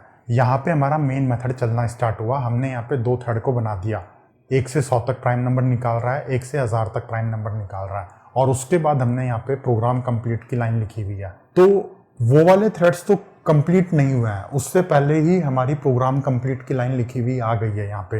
तो आप ये चाहते हो कि दोनों थ्रेड्स का काम खत्म हो जाए, उसके बाद ही आगे की लाइन एग्जीक्यूट हो, तो उसके लिए यहाँ पे जॉइन का कंसेप्ट चलता है। आप यहाँ पे थ्रेड के ऑब्जेक्ट के ऊपर जॉइन कॉल कर दो। जैसे मैं यहाँ पे t1 डॉट ज्वाइन कर देता हूँ, t2 डॉट ज्वाइन कर देता हूँ। ज्वाइन करने के बाद मैंने यहाँ पे प्रोग्राम कंप्लीट लिखा हुआ है। तो ज्वाइन एक ऐसा मेथड है जो आपका वेट करता है। जिस ऑब्जेक्ट के ऊपर आपने ज्वाइन कॉल करा है, जिस थ्रेड के ऑब्जेक्ट के ऊपर आपने यहाँ पे ज्वाइन कॉल करा है, जब तक वो थ्रेड कंप्लीट नहीं होगा तब तक आपके अगली वाली लाइन एग्जीक्यूट नहीं होगी। जैसे हमारे पास ये वाली लाइन है, यहाँ पे मैंने t1 डॉट ज्वाइन लिखा है, तो जब तक t1 खत्म नहीं होगा तब तक यहाँ पे ये बैठा हुआ है, मेन थ्रेड यहाँ पे ही बैठा हुआ है, आगे नहीं बढ़ रहा है। जैसे ही t1 खत्म हो गया, आगे की लाइन एग्जीक्यूट हुई t2 डॉट ज्वाइन। तो जब तक आपका t2 थ्रेड खत्म नहीं होता है तब तक आपका थ्रेड यहीं पे बैठा हुआ है, आगे की लाइन एग्जीक्यूट नहीं होगी। जैसे ही आपका t2 खत्म हो गया, फिर उसके बाद आगे की लाइन एग्जीक्यूट होगी कि प्रोग्राम कंप्लीट। तो ये एक इंपॉर्टेंट कंसेप्ट है।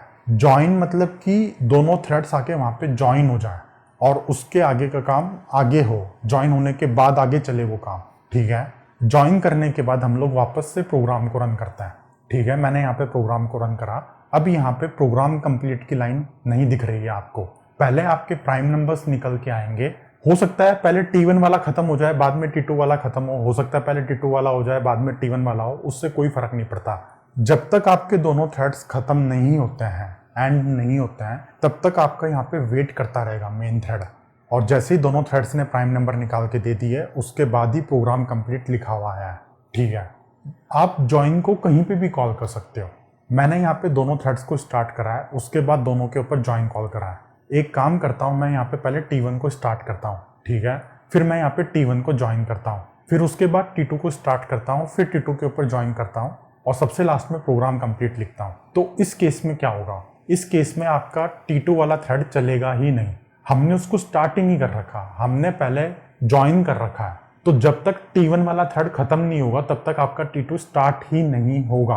आपको बस ये ध्यान रखना है दोस्तों कि जिस लाइन के ऊपर आप ज्वाइन को कॉल करते हो वहां पे वो ब्लॉक रहता है, उससे आगे आपका कंट्रोल फ्लो नहीं बढ़ता है। जब तक वो थ्रेड खत्म नहीं होगा आगे नहीं बढ़ेगा आपका कोड। ठीक है, पहले हम दोनों को स्टार्ट कर देते हैं, बाद में दोनों को ज्वाइन करते हैं, तो दोनों पैरेलली चलते रहेंगे। अगर हमने पहले एक को स्टार्ट करा, उसको ज्वाइन कर लिया, तो दूसरा वाला थ्रेड स्टार्ट ही नहीं हुआ है, पहले वो खत्म होगा, फिर ही तो स्टार्ट मेथड कॉल होगा उसके ऊपर। ओके दोस्तों, मैं ये सोच रहा हूँ कि कहीं आपके लिए ज़्यादा कॉम्प्लिकेटेड तो नहीं हो गया है। मल्टी थ्रेडेड जो प्रोग्रामिंग होती है ना, सारी की सारी दुनिया इस चीज़ से बचती है क्योंकि इसके अंदर बहुत ही ज़्यादा दिमाग यूज़ होता है। लेकिन हमने यहाँ पे जो कंसेप्ट सीखे हैं ये सिंपल कंसेप्ट्स हैं। मैंने यहाँ पे एनिमेशन बना के आपको समझा रखा है। एनिमेशन देख के आपको सिंप्लिसिटी लग रही होगी कि जहाँ पे ज्वाइन हुआ है वहाँ पे वो वेट कर रहा है, उसके बाद ही वो आगे बढ़ेगा। अगर आपको कोई डाउट आता है ना तो आप नीचे कमेंट सेक्शन में पोस्ट कर सकते हो। अगला टॉपिक है हमारे पास थ्रेड सिंक्रोनाइजेशन। अब मैंने इतना खतरनाक टर्म बोल तो दिया, लेकिन इसका मतलब क्या होता है, हम लोग एकदम जीरो से स्टार्ट करेंगे। थ्रेड सिंक्रोनाइजेशन को समझने के लिए मेरे पास एक बहुत ही सही एग्जांपल है। आपको पता है बैंक अकाउंट्स होते हैं, बैंक अकाउंट्स के अंदर हम लोग पैसे रखते हैं। तो इमेजिन करो कि यहाँ पे एक बैंक अकाउंट है जिसके अंदर 100 रुपये हैं। ठीक है, अब आप शॉपिंग कर सकते हो, यूपीआई से पेमेंट कर सकते हो, एटीएम से विड्रॉल कर सकते हो। अब आप इमेजिन करो कि एक बंदा एटीएम में गया और उसने 100 रुपये विड्रॉ करने की रिक्वेस्ट डाली। यहाँ पे एक बैंक अकाउंट है जिसके अंदर 100 रुपये हैं और इसी अकाउंट का ऑनर गया है और वो 100 रुपये विड्रॉ करना चाह रहा है। तो यहाँ पे होगा क्या, एटीएम आपके बैंक के सर्वर को एक रिक्वेस्ट सेंड करेगा कि भैया इस बंदे को 100 रुपये विड्रॉ करना है। बैंक के सर्वर के अंदर कुछ कोड लिखा होगा। वहाँ पे किस टाइप का कोड लिखा होगा, मोटे मोटे तरीके से देखा जाए तो वहाँ पे कुछ इस तरीके का कोड लिखा होगा। सबसे पहले वो ये चेक करेगा कि बैलेंस कितना है। अगर बैलेंस डेबिट अमाउंट से ज़्यादा है तो आप विड्रॉ कर सकते हो। अगर आपके अकाउंट में 50 रुपये हैं तो आप 100 रुपये नहीं निकाल सकते। अगर आपके अकाउंट में 100 रुपये हैं तो आप 100 रुपये विड्रॉ कर सकते हो। तो वहाँ पे वो बैलेंस चेक करेगा, अगर बैलेंस सफिशिएंट है तो वो ओके बोल देगा और वहाँ पे एटीएम पे रिक्वेस्ट चली जाएगी और वहाँ से पैसे विड्रॉ हो जाएंगे और यहाँ पे आपके बैंक अकाउंट के अंदर 100 रुपये माइनस हो जाएंगे। तो इफेक्टिव बैलेंस वहाँ पे 0 बच जाएगा। अब आप इमेजिन करो कि आप खुराफाती आदमी हो यार, आपके पास ना बहुत ही एक्स्ट्रा दिमाग है। आप क्या करते हो, अपने दोस्त को बोलते हो कि भाई एक काम कर, ये मेरा फ़ोन ले और किसी भी दुकान पे जाके यूपीआई की पेमेंट करना। यहाँ पे मैं साथ साथ एटीएम से पैसे विड्रॉ करूँगा और वहाँ पे तो यूपीआई की पेमेंट करना। तो इस केस में क्या होगा, इस केस में बैंक के सर्वर के पास 2 रिक्वेस्ट आएंगी एक साथ। एक वहाँ पे 100 रुपये विड्रॉ करना चाह रहा है और एक यहाँ पे यूपीआई से पेमेंट करना चाह रहा है 100 रुपये की। दोनों रिक्वेस्ट एक साथ आपके यहाँ पे कोड के अंदर आएगी। कोड के अंदर हमने क्या लिखा हुआ है, हमने लिखा हुआ है पहले बैलेंस चेक करो, अगर बैलेंस सफिशिएंट है तो बैलेंस को माइनस करके रिक्वेस्ट को ओके बोल दो। तो जब वो एटीएम में गया है तो वो 100 रुपये विड्रॉ करना चाह रहा है, तो उस केस में उस रिक्वेस्ट के लिए आपका बैलेंस सफिशिएंट है। उसका दोस्त जो यूपीआई पेमेंट कर रहा है वहाँ पे भी वो 100 रुपये की पेमेंट कर रहा है, तो उस केस में भी उस रिक्वेस्ट के लिए आपका बैलेंस सफिशिएंट है। 100 रुपये हैं, 100 रुपये वो यूपीआई की पेमेंट करना चाह रहा है। तो होगा क्या उसके बाद, 100 रुपये आपने एटीएम से निकाल लिए, 100 रुपये आपने यूपीआई की पेमेंट कर दी। आपके अकाउंट में तो सिर्फ 100 ही रुपये थे, लेकिन आपने यहाँ पे 200 रुपये खर्च कर दिए। कभी ऐसा होता है क्या? ऐसा कभी नहीं होता है। हम अपने अकाउंट के अंदर से उतने ही पैसे विड्रॉ कर सकते हैं जितने हमारे पास बैलेंस है। बैंकिंग सिस्टम्स दुनिया के अंदर बहुत ही टाइटली कंट्रोल्ड सिस्टम्स हैं। तो यहाँ पे जो हमने कोड लिखा हुआ है ना, इस कोड को हमें सिंक्रोनाइज करना पड़ता है। सिंक्रोनाइज करने का मतलब ये है कि एक टाइम पे एक थ्रेड उस कोड को एग्जीक्यूट कर सके। यहाँ पे एटीएम और यूपीआई 2 अलग अलग थ्रेड्स हैं, 2 अलग अलग रिक्वेस्ट हैं। दोनों के दोनों सेम टाइम पे इस कोड को एग्जीक्यूट करना चाह रहे हैं, अपनी रिक्वेस्ट को फुलफिल करना चाह रहे हैं। तो सिंक्रोनाइजेशन ये कहता है कि एक टाइम पे एक ही थ्रेड चलेगा। अगर दोनों थ्रेड एक साथ चलेंगे तो जैसे कि हमने देखा था वहाँ पे 200 रुपये कट जाएंगे, जबकि आपके पास 100 रुपये हैं। ठीक है, थ्रेड सिंक्रोनाइजेशन दुनिया के अंदर बहुत ही कॉम्प्लेक्स प्रॉब्लम है सॉल्व करने के लिए। आज के टाइम पे बहुत सारी यूनिवर्सिटीज़ में पीएचडी कर रहे हैं लोग, रिसर्च कर रहे हैं थ्रेड सिंक्रोनाइजेशन के ऊपर कि किस तरीके से प्रॉपरली थ्रेड्स को सिंक्रोनाइज किया जाए। अभी जो मैंने आपको एग्जांपल दिया है, आप इस एग्जांपल से समझ सकते हो कि ये बहुत ही कॉमन प्रॉब्लम है। बैंकिंग सिस्टम का मैंने एग्जांपल दिया है, ऐसे आप बहुत सारे एग्जांपल्स अपने दिमाग में लेके आ सकते हो जहाँ पे हमें इस टाइप का कोड लिखना पड़ेगा कि एक टाइम पे एक ही थ्रेड एग्जीक्यूट करे। अब जैसे मैंने कहा ये बहुत ही कॉम्प्लेक्स प्रॉब्लम है, अगर मैं इसको पूरा डिटेल में बताने जाऊँगा तो ये कोर्स के स्कोप के बाहर की बात है। आप कोई भी कोर्स कर लो, जावा का कितना भी यूट्यूब पे सर्च कर लो, आप बैचलर डिग्री क्यों ना कर लो, बहुत ही एडवांस टॉपिक है ये।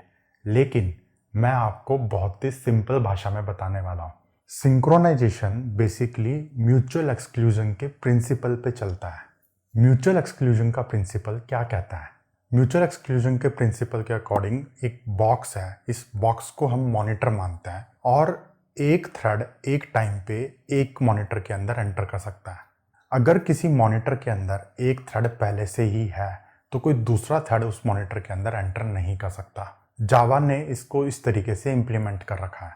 एक मॉनिटर है, स्टार्टिंग में मॉनिटर बिल्कुल एम्प्टी है, जो थ्रेड सबसे पहले आएगा उसको मॉनिटर का एक्सेस मिल जाएगा। जब तक वो वाला थ्रेड मॉनिटर के अंदर है, दूसरा वाला थ्रेड बाहर वेट करेगा। जैसे ही पहले वाला थ्रेड ने अपना काम खत्म कर दिया वो मॉनिटर से एग्जिट हो जाएगा और जैसे ही वो थ्रेड ने एग्जिट लिया दूसरा थ्रेड मॉनिटर के अंदर एंटर कर जाएगा। तो इसे बोलते हैं म्यूचुअल एक्सक्लूजन के प्रिंसिपल। जावा में मॉनिटर का कंसेप्ट यूज किया गया है म्यूचुअल एक्सक्लूजन के प्रिंसिपल को इंप्लीमेंट करने के लिए। तो अब ये मॉनिटर क्या होता है? बेसिकली हर एक ऑब्जेक्ट अपना खुद का एक मॉनिटर है। जावा के अंदर हर एक ऑब्जेक्ट अपना खुद का एक मॉनिटर होता है। आपको बस इसी सेंटेंस के मतलब को समझना है। जावा के अंदर कोड को सिंक्रोनाइज करने के लिए हमारे पास एक कीवर्ड होता है सिंक्रोनाइज्ड। हम सिर्फ यहाँ पे एक कीवर्ड को यूज करके पूरे के पूरे कोड को सिंक्रोनाइज कर देते हैं। लेकिन ये मॉनिटर के कंसेप्ट को समझने के बाद ही आप ये सिंक्रोनाइज कीवर्ड को प्रॉपरली यूज कर पाओगे। तो हम जरा इस पर थोड़ा सा डिस्कशन करते हैं। आपके पास यहाँ पे एक क्लास है, इस क्लास के अंदर आपके पास 2 मेथड्स हैं।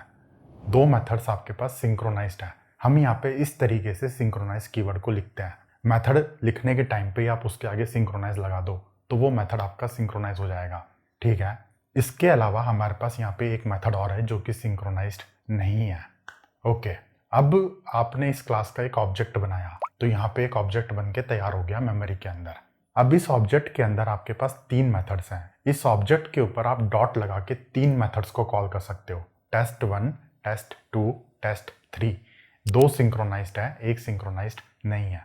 तो जो मेथड सिंक्रोनाइज्ड नहीं है, जैसे कि test3 हमारे पास सिंक्रोनाइज नहीं है, तो उस मेथड को कितने भी थ्रेड्स एक साथ एग्जीक्यूट कर सकते हैं, वो सिंक्रोनाइज्ड ही नहीं है। तो इस ऑब्जेक्ट के ऊपर आप डॉट लगा के अगर उस मेथड को कॉल करोगे तो कितने भी थ्रेड्स के अंदर आप उसको कॉल कर सकते हो, कोई लिमिटेशन नहीं है। ठीक है, जो मेथड आपका सिंक्रोनाइज्ड होता है, तो जब कोई थ्रेड उस मेथड को कॉल करता है तो उस केस में ना आपका एक लॉक बन जाता है, ऑब्जेक्ट के ऊपर लॉक बन जाता है। जैसे हमारे पास यहाँ पे thread1 है, thread1 ने test1 को एग्जीक्यूट किया, तो जैसे ही thread1 ऑब्जेक्ट के अंदर घुसा, ऑब्जेक्ट के ऊपर पूरा का पूरा लॉक लग गया। अब इस ऑब्जेक्ट के अंदर कोई दूसरा थ्रेड नहीं घुस सकता, इस ऑब्जेक्ट के अंदर कोई दूसरा थ्रेड नहीं घुस सकता। इस सेंटेंस को आप ध्यान से समझो। ऑब्जेक्ट के अंदर सिंक्रोनाइज मेथड्स के अंदर एक टाइम पे एक ही थ्रेड एंटर कर सकता है। तो यहाँ पे जो thread1 है, अगर वो मेथड 1 के अंदर घुस गया, test1 के अंदर घुस गया, वो test1 आपका सिंक्रोनाइज्ड है, तो thread2 है आपके पास एक दूसरा थ्रेड, वो इस ऑब्जेक्ट के अंदर नहीं घुस सकता क्योंकि उसके ऊपर ताला लगा हुआ है।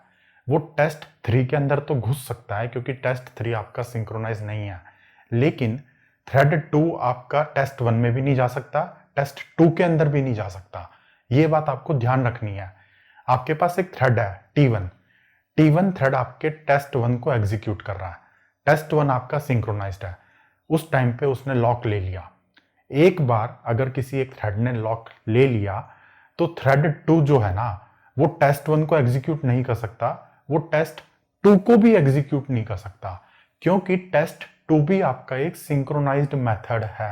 तो कहने का मतलब है एक टाइम पे एक ही थ्रेड किसी भी सिंक्रोनाइज मेथड को एग्जीक्यूट कर सकता है। यहाँ पे 2 मेथड्स हैं, दोनों के दोनों सिंक्रोनाइज्ड है। अगर आप 10 मेथड बना दो, 10 के 10 मेथड को आप सिंक्रोनाइज बना दो, तो एक टाइम पे एक ही मेथड चलेगा आपका ऑब्जेक्ट के ऊपर।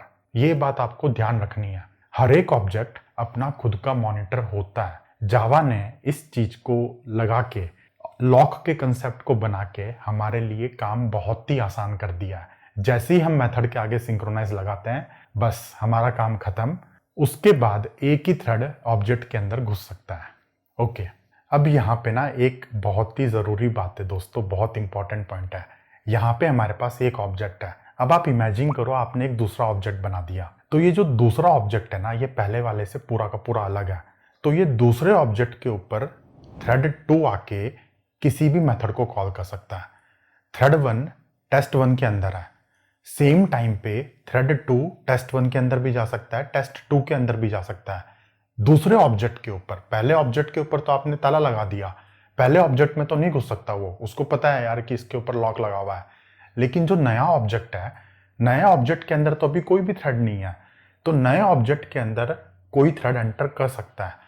तो ये जो मॉनिटर का कंसेप्ट चलता है, ये ऑब्जेक्ट के बेस पे चलता है। ठीक है, अब यहाँ पे तो हमने पूरे के पूरे मेथड को सिंक्रोनाइज कर दिया। अब आप इमेजिन करो कि आपको पूरा मेथड सिंक्रोनाइज नहीं करना, आपको एक मेथड के अंदर 2-4 लाइनों को ही सिंक्रोनाइज करना है बस। तो उस केस में आप सिंक्रोनाइज्ड ब्लॉक बना सकते हो। सिंक्रोनाइज्ड ब्लॉक हम इस तरीके से बनाते हैं। यहाँ पे हम सिंक्रोनाइज लिखते हैं, ब्रैकेट्स में हम लोग एक ऑब्जेक्ट मॉनिटर को देते हैं, जैसे कि मैंने यहाँ पे दिस को दे रखा है। दिस मतलब कि करंट ऑब्जेक्ट जिस पे ये मेथड कॉल हुआ है। तो यहाँ पे भी वही पुराना कंसेप्ट है कि जब तक कोई भी एक थ्रेड उस दिस वाले ऑब्जेक्ट के अंदर है, कोई दूसरा थ्रेड अंदर नहीं आ सकता। यहाँ पे दिस की जगह पे आप कोई एक खुद का एक ऑब्जेक्ट बना के उसको लॉक की तरह यूज कर सकते हो। यहाँ पे मैंने एक ऑब्जेक्ट बनाया, private object lock is equal to new object, और इस लॉक को मैं दिस की जगह पे यूज कर सकता हूँ। तो इस केस में भी फंडा वही है कि जिस थ्रेड को इस लॉक का एक्सेस मिल गया उसको मिल गया। जब तक वो थ्रेड इस सिंक्रोनाइज ब्लॉक से बाहर नहीं निकलता, तब तक कोई दूसरा थ्रेड एंटर नहीं कर सकता। ठीक है, अब यहाँ पे तो हम लोगों ने नॉन स्टैटिक मेथड्स के बारे में बात करी है। हमने सिंक्रोनाइज कीवर्ड को नॉन स्टैटिक मेथड्स के अंदर यूज करा है, लेकिन हम सिंक्रोनाइज कीवर्ड को स्टैटिक मेथड्स के अंदर भी यूज़ कर सकते हैं, स्टैटिक मेथड्स के साथ भी यूज़ कर सकते हैं। हम इसको समझते हैं। मेरे पास यहाँ पे एक स्टैटिक मेथड है और इसके आगे मैंने सिंक्रोनाइज लगा रखा है, ठीक है। मेरे पास यहाँ पे एक दूसरा स्टैटिक मेथड है और उसके अंदर मैंने एक सिंक्रोनाइज्ड ब्लॉक को यूज़ कर रखा है और उसके अंदर भी मैंने एक ऑब्जेक्ट का मॉनिटर दे रखा है इस तरीके से, माई क्लास डॉट क्लास, ठीक है। जब हमने यहाँ पे नॉन स्टैटिक मेथड्स के बारे में बात करी थी तो हमने ये देखा था कि जो भी ऑब्जेक्ट हम बनाएंगे वो ऑब्जेक्ट एक मॉनिटर की तरह काम करेगा और एक बार कोई थ्रेड उसके अंदर घुस गया तो लॉक लग गया, फिर दूसरा थ्रेड अंदर नहीं जा सकता। लेकिन स्टैटिक मेथड्स के केस में हमारे पास यहाँ पे कोई ऑब्जेक्ट तो नहीं होता है, हम स्टैटिक मेथड्स को तो बिना ऑब्जेक्ट बनाए ही कॉल कर सकते हैं। तो इस केस में हमारा मॉनिटर क्या होगा? एक्चुअल में जब हम स्टैटिक मेथड्स की बात करते हैं तो वहाँ पे हमारा मॉनिटर बनता है हमारे क्लास का क्लास ऑब्जेक्ट। जैसे मेरे पास यहाँ पे क्लास का नाम है माई क्लास, तो माई क्लास के क्लास ऑब्जेक्ट को मैं इस तरीके से निकाल सकता हूँ। यहाँ पे मैंने कोड लिखा है, इसको यूज़ करके आप माई क्लास का क्लास ऑब्जेक्ट ले लोगे। यहाँ पे ध्यान रखने वाली बात यह है, हमने माई क्लास का ऑब्जेक्ट नहीं बनाया है, हमने माई क्लास का क्लास ऑब्जेक्ट लिया है यहाँ पे, ठीक है। तो स्टैटिक मेथड्स के ऊपर मॉनिटर ये ऑब्जेक्ट होता है। यहाँ पे ये जो माई क्लास डॉट क्लास लिखा हुआ है ना, ये आपको एक क्लास टाइप का ऑब्जेक्ट रिटर्न करेगा और पूरे JVM के अंदर ये एक ही ऑब्जेक्ट एग्जिस्ट करेगा इस क्लास के लिए। तो डायग्राम के बेस पे अगर हम समझेंगे तो ये इस तरीके से चलेगा। यहाँ पे हमारे पास एक माई क्लास का क्लास ऑब्जेक्ट है, ठीक है। हमारे पास यहाँ पे दो थ्रेड्स हैं, T1 एंड T2। जैसे ही T1 थ्रेड ने स्टैटिक मेथड को कॉल करा, इस ऑब्जेक्ट के ऊपर लॉक लग गया। अब पूरे JVM के अंदर ये ऑब्जेक्ट सिर्फ एक ही है। तो जैसे ही कोई दूसरा थ्रेड स्टैटिक मेथड को कॉल करने की कोशिश करेगा, उसको इस ऑब्जेक्ट का लॉक चाहिए, उसको वो लॉक मिलेगा नहीं क्योंकि वो पहले से ही किसी और थ्रेड ने ले रखा है। तो वो थ्रेड वेट करेगा जब तक पहले वाला थ्रेड एग्जिट नहीं लेगा, दूसरा वाला थ्रेड एग्जीक्यूट नहीं हो सकता। ओके, अब यहाँ पे हमने एक सिंक्रोनाइज्ड ब्लॉक को भी बना रखा है स्टैटिक मेथड के अंदर। उस ब्लॉक के अंदर भी हमने एक मॉनिटर को ले रखा है। वो मॉनिटर भी वही है, क्लास टाइप का object, my class dot class लिखा हुआ है मैंने यहाँ पे ब्रैकेट्स में। तो कंसेप्ट वही है, ये मॉनिटर बन जाएगा, लेकिन यहाँ पे एक पर्टिकुलर ब्लॉक ही आपका सिंक्रोनाइज होगा। पूरा का पूरा मेथड सिंक्रोनाइज नहीं हुआ है, सिर्फ एक ब्लॉक सिंक्रोनाइज हुआ है। ओके, तो मुझे उम्मीद है आपको ये सिंक्रोनाइज का कंसेप्ट समझ में आया होगा, मॉनिटर किस तरीके से जावा के अंदर काम करता है। अब हम आगे बढ़ते हैं और इस चीज़ का ना कोड लिख के देखते हैं। इसका कोड ना, मैं बैंकिंग का एग्जाम्पल नहीं लेने वाला यहाँ पे कोड लिखने में, वो थोड़ा सा ना कॉम्प्लेक्स एग्जाम्पल है। उसी टाइप का सिमिलर एग्जाम्पल लेके देखते हैं। मैंने यहाँ पे ये क्लास बना रखी है, यहाँ पे ये काउंटर क्लास है। ये काउंटर क्लास के अंदर एक इंटीजर वेरिएबल है काउंट, जिसकी स्टार्टिंग में वैल्यू है 0। अब इस क्लास के अंदर एक मेथड है इंक्रीमेंट। इंक्रीमेंट मेथड क्या करता है, आपकी काउंट की वैल्यू को +1 से इंक्रीमेंट कर देता है, ठीक है। और यहाँ पे एक दूसरा मेथड है जो कि आपके काउंट की वैल्यू को रिटर्न कर रहा है। ओके, आपने यहाँ पे काउंटर क्लास का एक ऑब्जेक्ट बनाया, ठीक है, आपका ऑब्जेक्ट बन के तैयार हो गया। अब आपके पास यहाँ पे दो अलग अलग थ्रेड्स हैं। दोनों थ्रेड्स के अंदर 1 से लेके 1000 तक आप लूप चलाते हो और आप इंक्रीमेंट को कॉल करते हो। थ्रेड 1 में भी आपने इस तरीके का लिखा हुआ है, for integer i is equal to 0, i is less than 1000 i++, और उसके अंदर आपने यहाँ पे काउंटर डॉट इंक्रीमेंट कर रखा है, ठीक है। दूसरे थ्रेड में भी आपने कुछ इस टाइप का कोड लिखा हुआ है। तो स्टार्टिंग में काउंट की वैल्यू थी 0, ठीक है दोस्तों।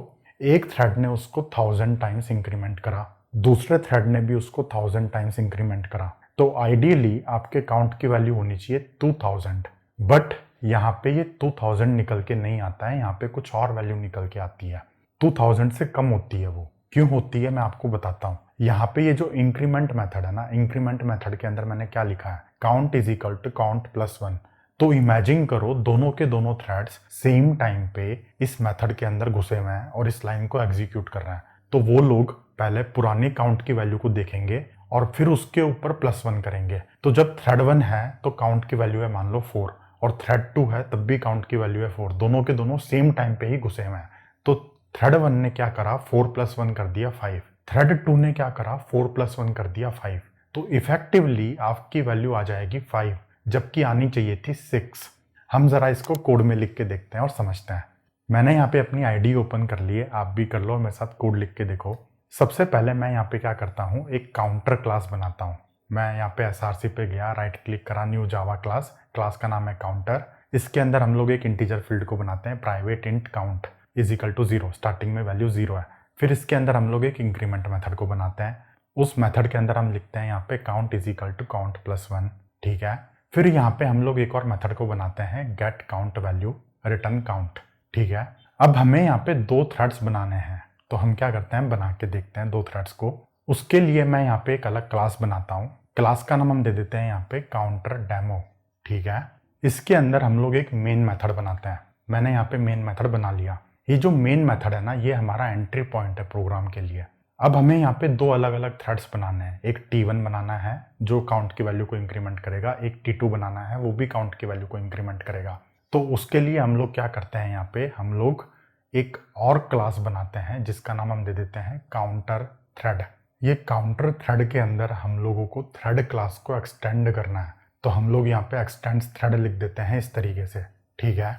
इसके अंदर हमारे पास एक काउंटर ऑब्जेक्ट होना चाहिए, तो मैं यहाँ पे एक फील्ड बना देता हूँ, प्राइवेट काउंटर काउंटर। एक कंस्ट्रक्टर बनाता हूँ जो इस काउंटर को लेगा, दिस कीवर्ड को यूज करके मैंने उसको इंस्टेंस वेरिएबल में असाइन कर दिया।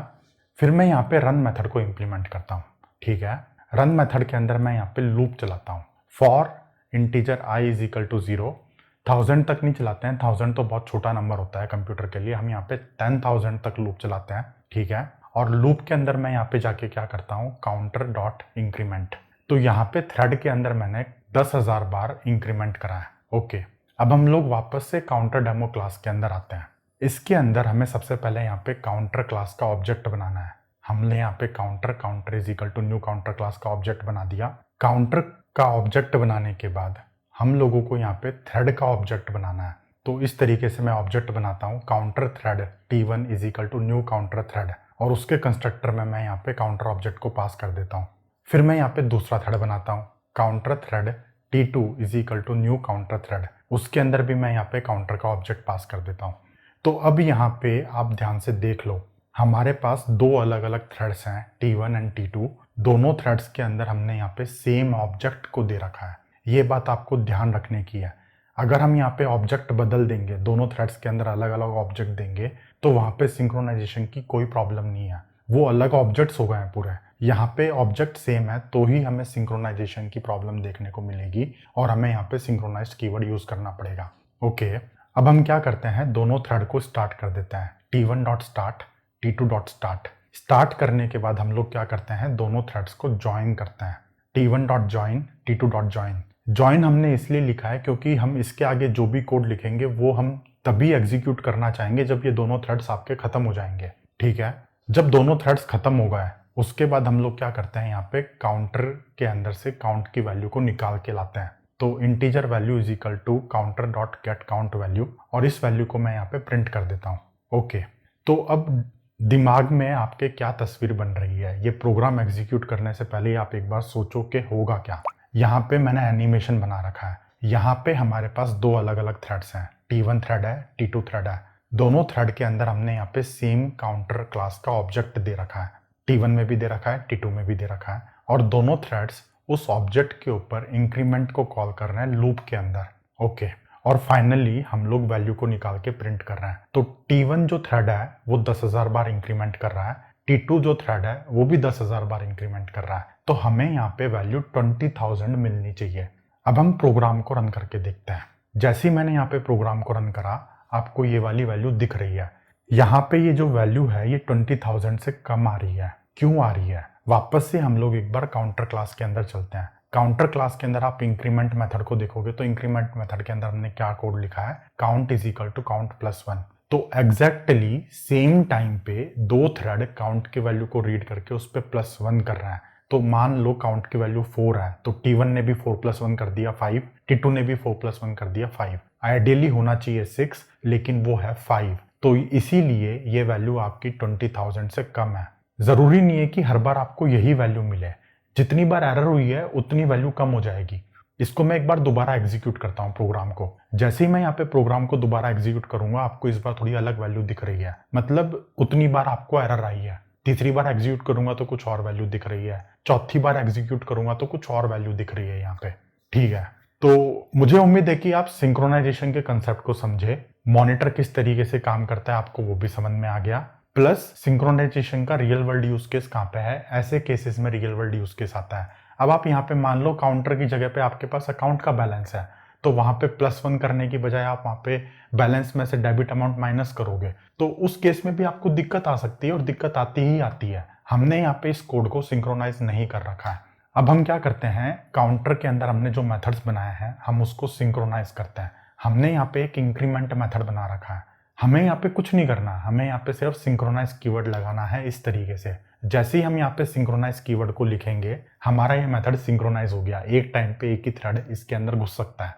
यहाँ पे ये जो गेट की वैल्यू है ना, गेट की वैल्यू पे हमें सिंक्रोनाइज लगाने की कोई जरूरत नहीं है, क्योंकि ये तो वैल्यू को रीड करने वाला मेथड है, कोई दिक्कत नहीं है। एक बार हमने सिंक्रोनाइज लगा दिया, इसके बाद हम लोग फिर से प्रोग्राम को रन करके देखते हैं। इस बार आपको 100% 20,000 ही मिलने वाला है। जैसे ही मैंने यहाँ पे प्रोग्राम को रन करा, आपको 20,000 वैल्यू दिख रही है। आप इसको 50 बार रन करो, 100 बार रन करो, कोई फर्क नहीं पड़ेगा, 20,000 ही मिलेगा आपको गारंटी के साथ। दोबारा रन करता हूं मैं, फिर से हमें 20,000 मिला। दोबारा रन करता हूं मैं, फिर से मुझे यहाँ पे 20,000 मिला। क्यों मिल रहा है? क्योंकि वहां पे हमने सिंक्रोनाइज लगा दिया है मेथड के ऊपर। तो उस ऑब्जेक्ट के अंदर एक टाइम पे एक ही मेथड घुस सकता है बस। ठीक है, अब हमने यहाँ पे ये जो सिंक्रोनाइज्ड कीवर्ड का यूज करा है, ये हमने डायरेक्टली मेथड के ऊपर लगा दिया। अब मैंने आपको कहा था कि हम यहाँ पे सिंक्रोनाइज्ड ब्लॉक भी बना सकते हैं, तो मैं यहाँ पे इसको हटा देता हूँ सिंक्रोनाइज को, और मैं यहाँ पे इस तरीके से लिखता हूँ सिंक्रोनाइज्ड। उसके अंदर मैंने यहाँ पे लिख दिया दिस, और सिंक्रोनाइज्ड ब्लॉक के अंदर मैंने यहाँ पे लिख दिया count is equal to count +1। और यहाँ पे ये दिस कौन सा ऑब्जेक्ट है? अगर हम अपने काउंटर डेमो के अंदर जाते हैं तो ये दिस ये वाला ऑब्जेक्ट है, counter is equal to new counter. वापस से मैं यहाँ पे प्रोग्राम को रन करता हूँ। जैसे ही मैंने यहाँ पे प्रोग्राम को रन करा, हमें यहाँ पे फिर से करेक्ट वैल्यू दिख रही है 20,000। ओके, एक काम करते हैं, दिस लगाने की भी हमें यहाँ पे जरूरत नहीं है, हम अपना खुद का एक लॉक बना सकते हैं। काउंटर के अंदर मैं क्या करता हूँ, private object lock is equal to new object, और इसको मैं यहाँ पे फाइनल बना देता हूँ। अभी यहाँ पे दिस की जगह पे मैं यहाँ पे लॉक लिख सकता हूँ इस तरीके से, कोई दिक्कत नहीं है। पहले वो दिस के ऊपर सिंक्रोनाइज हो रहा था, दिस वाले ऑब्जेक्ट के ऊपर सिंक्रोनाइज हो रहा था, अब वो लॉक वाले ऑब्जेक्ट के ऊपर सिंक्रोनाइज होगा। जो भी थ्रेड इस मेथड के अंदर घुसेगा उसको लॉक का एक्सेस लेना पड़ेगा। एक टाइम पे अगर एक थ्रेड ने लॉक का एक्सेस ले लिया तो दूसरा थ्रेड नहीं ले पाएगा। अब हम वापस से प्रोग्राम को रन करते हैं। जैसे ही मैं यहाँ पे वापस से प्रोग्राम को रन करूंगा, मुझे यहाँ पे फिर से 20,000 दिख रहा है। मैं उम्मीद करता हूँ आपको सिंक्रोनाइज्ड का कंसेप्ट समझ में आया होगा। मॉनिटर क्या होता है, हर एक ऑब्जेक्ट अपना खुद का एक मॉनिटर होता है, उसका मतलब क्या है। अगर इसको लेके कोई भी डाउट है गाइस, तो नीचे कमेंट सेक्शन में पोस्ट करके बताओ। अभी हमने यहाँ पे काउंटर क्लास के अंदर एक नॉन स्टैटिक मेथड को बनाया है। ये सेम काम को हम स्टैटिक मेथड्स यूज करके भी कर सकते हैं। ये आप लोगों के लिए होमवर्क है। अगर आपको लिखने में कोई दिक्कत आती है, कोड लिखने में कोई दिक्कत आती है, तो इसका कोड भी मैंने आप लोगों के लिए अवेलेबल करा रखा है। कोड का लिंक आपको नीचे डिस्क्रिप्शन बॉक्स में मिल जाएगा। नेक्स्ट टॉपिक है हमारे पास कम्युनिकेशन बिटवीन थ्रेड्स। जब मैं यहाँ पे कम्युनिकेशन की बात करता हूँ तो आपको एक पॉइंट समझना ज़रूरी है। जैसे कि यहाँ पे एक थ्रेड है, ये एक ऑब्जेक्ट के ऊपर काम कर रहा है, यहाँ पे एक दूसरा थ्रेड है, ये दूसरे ऑब्जेक्ट के ऊपर काम कर रहा है। तो अगर दो अलग अलग थ्रेड्स दो अलग अलग ऑब्जेक्ट्स के ऊपर काम करते हैं तो वो कम्युनिकेशन अलग है। अभी मैं जिस कम्युनिकेशन की बात कर रहा हूँ वो कम्युनिकेशन अलग है। अगर दो थ्रेड्स सेम ऑब्जेक्ट के ऊपर काम करते हैं तो हम उनको आपस में कैसे कम्युनिकेट करेंगे, उसको हमें यहाँ पे समझना है। अगर दो थ्रेड्स दो अलग अलग ऑब्जेक्ट्स के ऊपर काम कर रहे हैं तो वहाँ पे आपको कम्युनिकेशन करने के लिए कुछ एक्सटर्नल चीज़ों की हेल्प लेनी पड़ती है।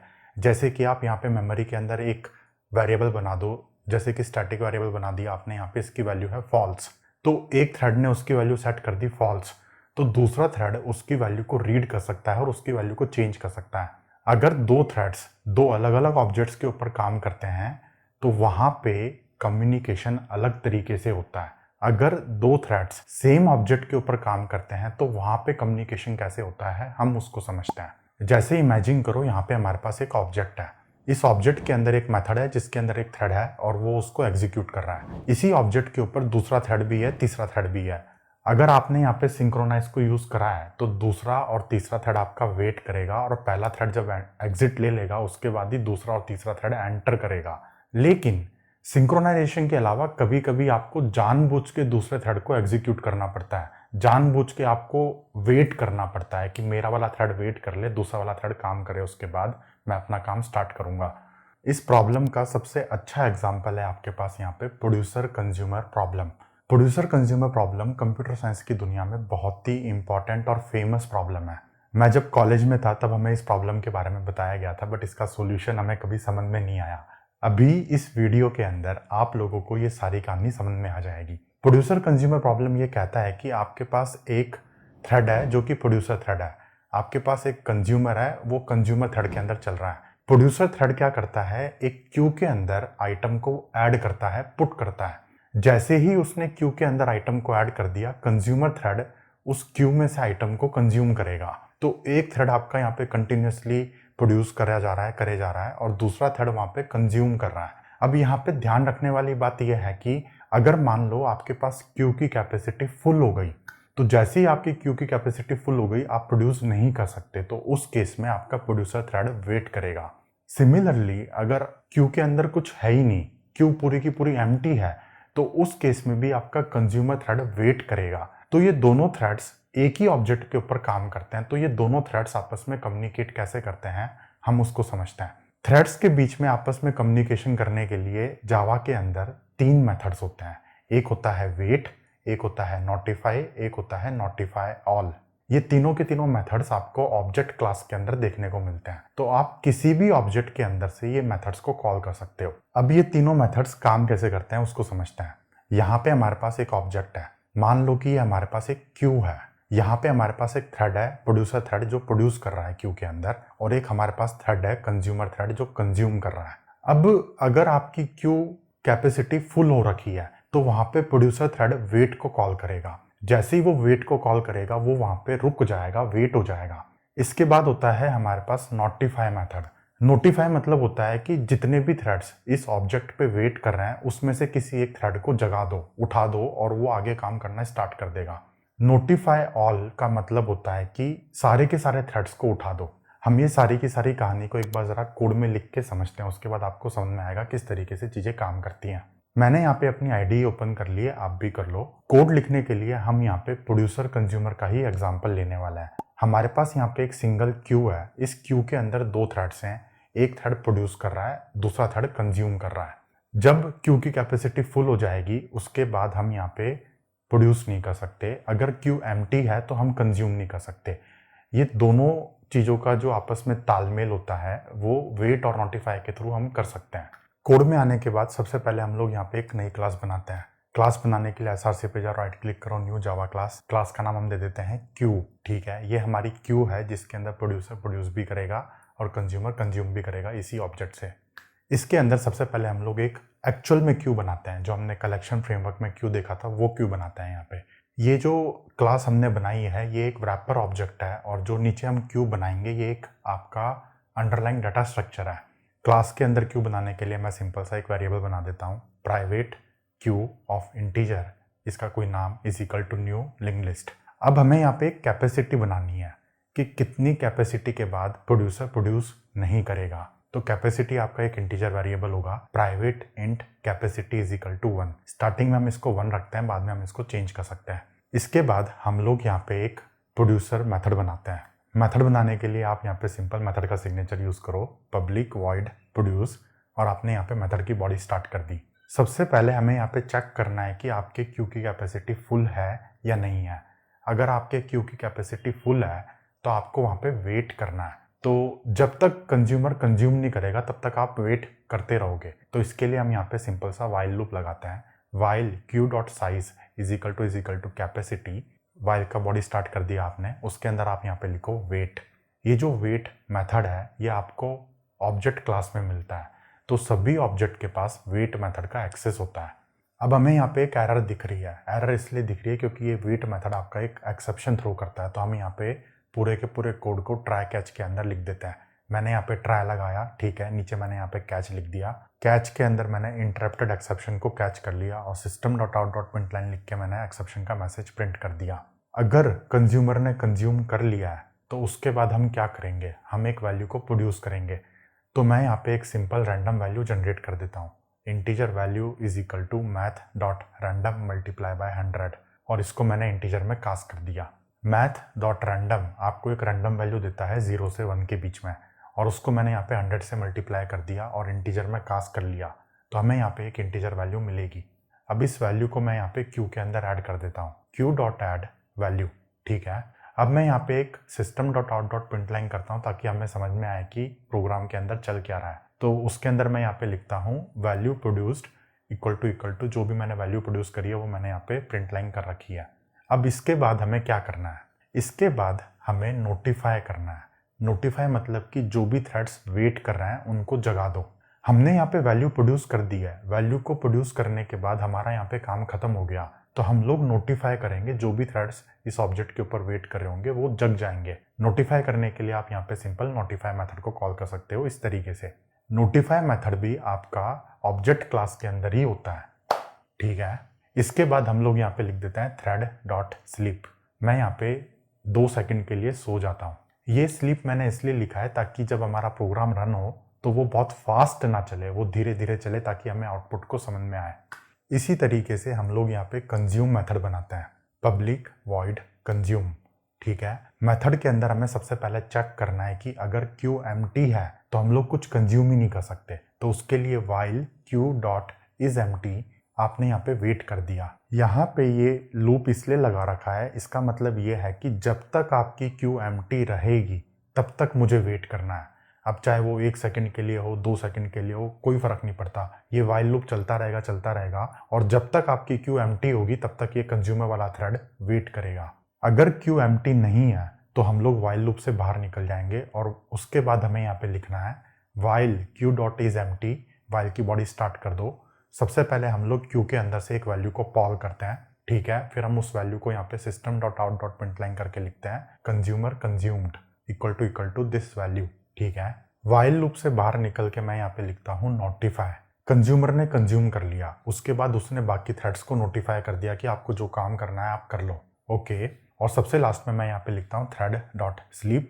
2 सेकंड के लिए मैं यहाँ पे स्लीप हो जाता हूँ। स्लीप हमने इसलिए किया है ताकि हमारा प्रोग्राम धीरे धीरे एग्जीक्यूट हो। आप अगर अपने लैपटॉप पे लिखो तो आप स्लीप को हटा के देख लेना क्या होता है, वहाँ पे आउटपुट आपको बहुत ही फास्ट दिखेगा।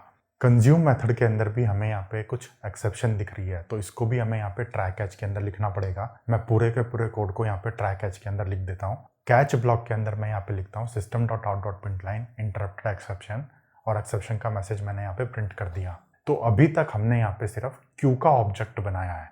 अब हमें यहाँ पे एक और क्लास बनानी पड़ेगी जो इसका ड्राइवर प्रोग्राम होगा, जो सभी चीज़ों को मैनेज करेगा एक तरीके से। तो हम लोग यहाँ पे एक नई क्लास बनाते हैं। क्लास का नाम मैं यहाँ पे दे देता हूँ प्रोड्यूसर कंज्यूमर। ठीक है, इसके अंदर सबसे पहले मैं मेन मेथड बनाता हूँ, बना लिया। इसके बाद सबसे पहले मैं अपने क्यू का ऑब्जेक्ट बनाता हूँ, queue is equal to new queue. ठीक है, अब मुझे यहाँ पे 2 थ्रेड बनाना है। थ्रेड मैं यहाँ पे बहुत ही सिंपल तरीके से बनाने वाला हूँ, thread T1 is equal to new thread. अब इसके अंदर मुझे रनेबल को देना है, तो मैं यहाँ पे डायरेक्टली इस तरीके से न्यू रनेबल लिख के रनेबल को पास कर सकता हूँ। यहाँ पे हमने लैम्डा एक्सप्रेशंस को यूज करा है, तो हमें यहाँ पे रन मेथड मिल गया। रन मेथड के अंदर मुझे यहाँ पे सिंपल एक वाइल लूप लगाना है, while true Q dot produce. तो ये वाइल लूप है, ये कंटिन्यूसली चलता जाएगा और ये प्रोड्यूस मेथड को कॉल करता जाएगा। ये हमारा प्रोड्यूसर थ्रेड तैयार हो गया। इसी तरीके से हमें यहाँ पे कंज्यूमर थ्रेड बनाना है, तो उसके लिए मैं यहाँ पे लिखता हूँ thread T2 is equal to new thread. इसके अंदर मैं फिर से एक रनेबल का ऑब्जेक्ट पास कर देता हूँ इस तरीके से। अब यहाँ पे हमें कंज्यूम करना है, तो अगेन मैं यहाँ पे लिखूंगा while true Q dot consume. Okay, अब हम दोनों थ्रेड्स को स्टार्ट कर देते हैं, T1 dot start T2 dot start. Okay, अब मैं यहाँ पे प्रोग्राम को स्टार्ट करता हूँ। जैसे ही मैंने यहाँ पे प्रोग्राम को स्टार्ट करा, हमें यहाँ पे कुछ एक्सेप्शन दिख रही है। इस एक्सेप्शन का मतलब है कि जहाँ पे आपको वेट करना है उस थ्रेड के पास उस ऑब्जेक्ट का मॉनिटर नहीं है। तो हमने यहाँ पे क्यू क्लास के अंदर जो प्रोड्यूस और कंज्यूम मेथड बनाए थे, ये दोनों के दोनों मेथड्स सिंक्रोनाइज्ड नहीं है, तो हमें इन दोनों मेथड्स को सिंक्रोनाइज करना पड़ेगा। सिंक्रोनाइज करने के लिए मैं यहाँ पे सिंपल सिंक्रोनाइज्ड कीवर्ड को लिखता हूँ। ठीक है, आपको एक बात यहाँ पे ध्यान रखनी है, अगर आप वेट और नोटिफाई मेथड्स को यूज करते हो तो वहाँ पे आपके पास ऑब्जेक्ट का मॉनिटर होना चाहिए। जिस थ्रेड के पास ऑब्जेक्ट का मॉनिटर होता है वही वेट कर सकता है, वही नोटिफाई कर सकता है बाकी थ्रेड्स को। हमने यहाँ पे पहले सिंक्रोनाइज्ड कीवर्ड को यूज नहीं किया था, तो हमें यहाँ पे एक्सेप्शन मिल रही थी। अब हम लोग प्रोग्राम को रन करते हैं। जैसे ही मैंने यहाँ पे प्रोग्राम को रन करा, आपको इस टाइप का आउटपुट दिख रहा है। सबसे पहले प्रोड्यूसर ने एक वैल्यू प्रोड्यूस करी, कंज्यूमर ने उसको कंज्यूम कर लिया। फिर प्रोड्यूसर ने एक वैल्यू प्रोड्यूस करी, कंज्यूमर ने उसको कंज्यूम कर लिया। इस तरीके से ये चलता ही रहेगा, चलता ही रहेगा। हमने यहाँ पे कोई टर्मिनेशन कंडीशन नहीं दी है। अगर हम अपने कोड को देखेंगे तो वहाँ पे हमने दोनों थ्रेड्स के अंदर लिखा हुआ है व्हाइल ट्रू। तो हमारा ये जो लूप है ये एक इनफाइनाइट लूप है। ये कंटिन्यूसली वैल्यू को प्रोड्यूस करते रहेंगे और कंटिन्यूसली वैल्यू को कंज्यूम करते रहेंगे। अब मैं प्रोग्राम को स्टॉप कर देता हूँ और हम लोग यहाँ पे एनिमेशन में समझते हैं कि हो क्या रहा है। हमारे पास यहाँ पे एक क्यू का ऑब्जेक्ट है। क्यू के ऑब्जेक्ट के अंदर दो थ्रेड्स काम करते हैं। एक आपका प्रोड्यूसर थ्रेड है, एक आपका कंज्यूमर थ्रेड है। प्रोड्यूसर थ्रेड ने प्रोड्यूस मेथड को कॉल किया, तो जैसे ही उसने प्रोड्यूस मेथड को कॉल किया, उसके पास इस क्यू के ऑब्जेक्ट का मॉनिटर आ गया। ये वही ऑब्जेक्ट है जो हमने यहाँ पे बना रखा है, queue is equal to new queue लिख के। तो प्रोड्यूसर थ्रेड के पास मॉनिटर आ गया। अब वही सिंगल एक थ्रेड है जो इस ऑब्जेक्ट के अंदर काम कर रहा है। प्रोड्यूस मेथड के अंदर सबसे पहले हम लोगों ने क्यू की साइज को चेक करा। अगर वो फुल है, कैपेसिटी अगर उसकी फुल है, तो हम यहाँ पे वेट कर रहे हैं। तो जैसे ही मैंने यहाँ पे वेट को कॉल किया, प्रोड्यूसर वाले थ्रेड ने मॉनिटर को छोड़ दिया। कहने का मतलब है कि अभी आपकी कैपेसिटी फुल हो रखी है, आप कंज्यूम नहीं कर सकते। अगर हमारे पास कैपेसिटी फुल नहीं है तो हम वहाँ पे एक रैंडम वैल्यू को जनरेट करके क्यू के अंदर ऐड करते हैं। फिर हम लोग नोटिफाई करते हैं बाकी थ्रेड्स को। तो जैसे ही मैंने यहाँ पे नोटिफाई को कॉल करा, मेरे प्रोड्यूसर वाले थ्रेड ने मॉनिटर का एक्सेस छोड़ दिया और बाकी वाले थ्रेड्स को मौका मिलेगा इस ऑब्जेक्ट के अंदर काम करने का। इसी तरीके से हमारे पास यहाँ पे एक कंज्यूमर थ्रेड है। कंज्यूमर थ्रेड आपके कंटिन्यूसली कंज्यूम मेथड को कॉल कर रहा है।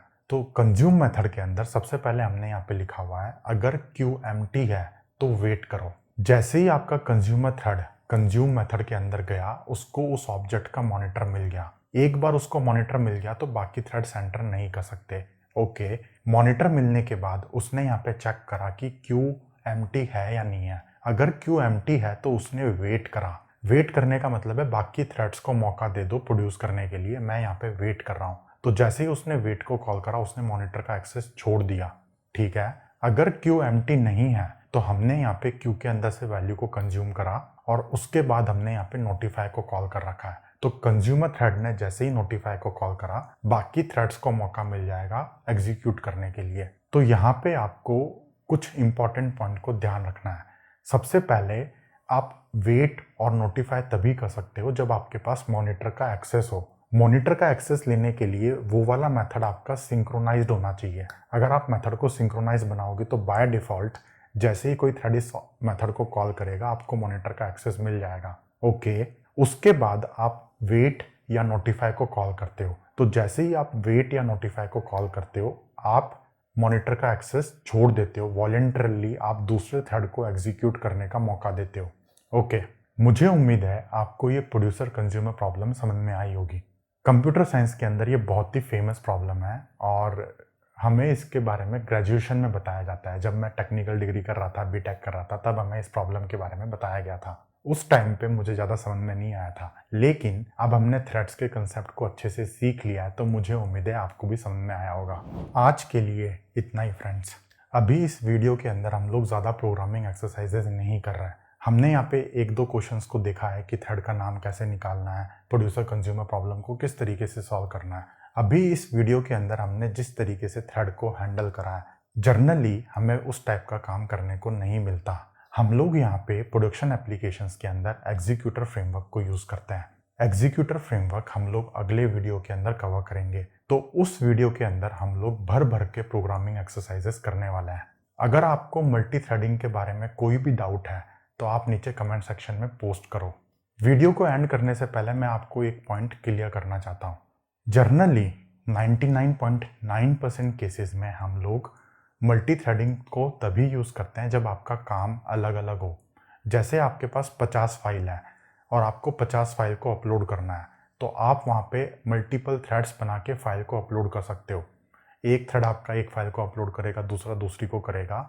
यहाँ पे दोनों के बीच में कोई कम्युनिकेशन करने की ज़रूरत नहीं है। जैसे ही फाइल अपलोड हो गई, वहाँ पे थ्रेड आपका टर्मिनेट हो जाएगा। अगर आपको मल्टीपल फाइल्स को डाउनलोड करना है तो भी आप सेम लॉजिक को यूज़ करोगे। मोस्टली मल्टीपल थ्रेड्स के अंदर हम लोग इंडिपेंडेंट कोड लिखते हैं। अगर आपको वीडियो पसंद आया है दोस्तों, तो वीडियो को लाइक करते हुए जाओ। अगर आपने चैनल को सब्सक्राइब नहीं किया है तो चैनल को सब्सक्राइब कर लो, बेल आइकन को प्रेस कर दो।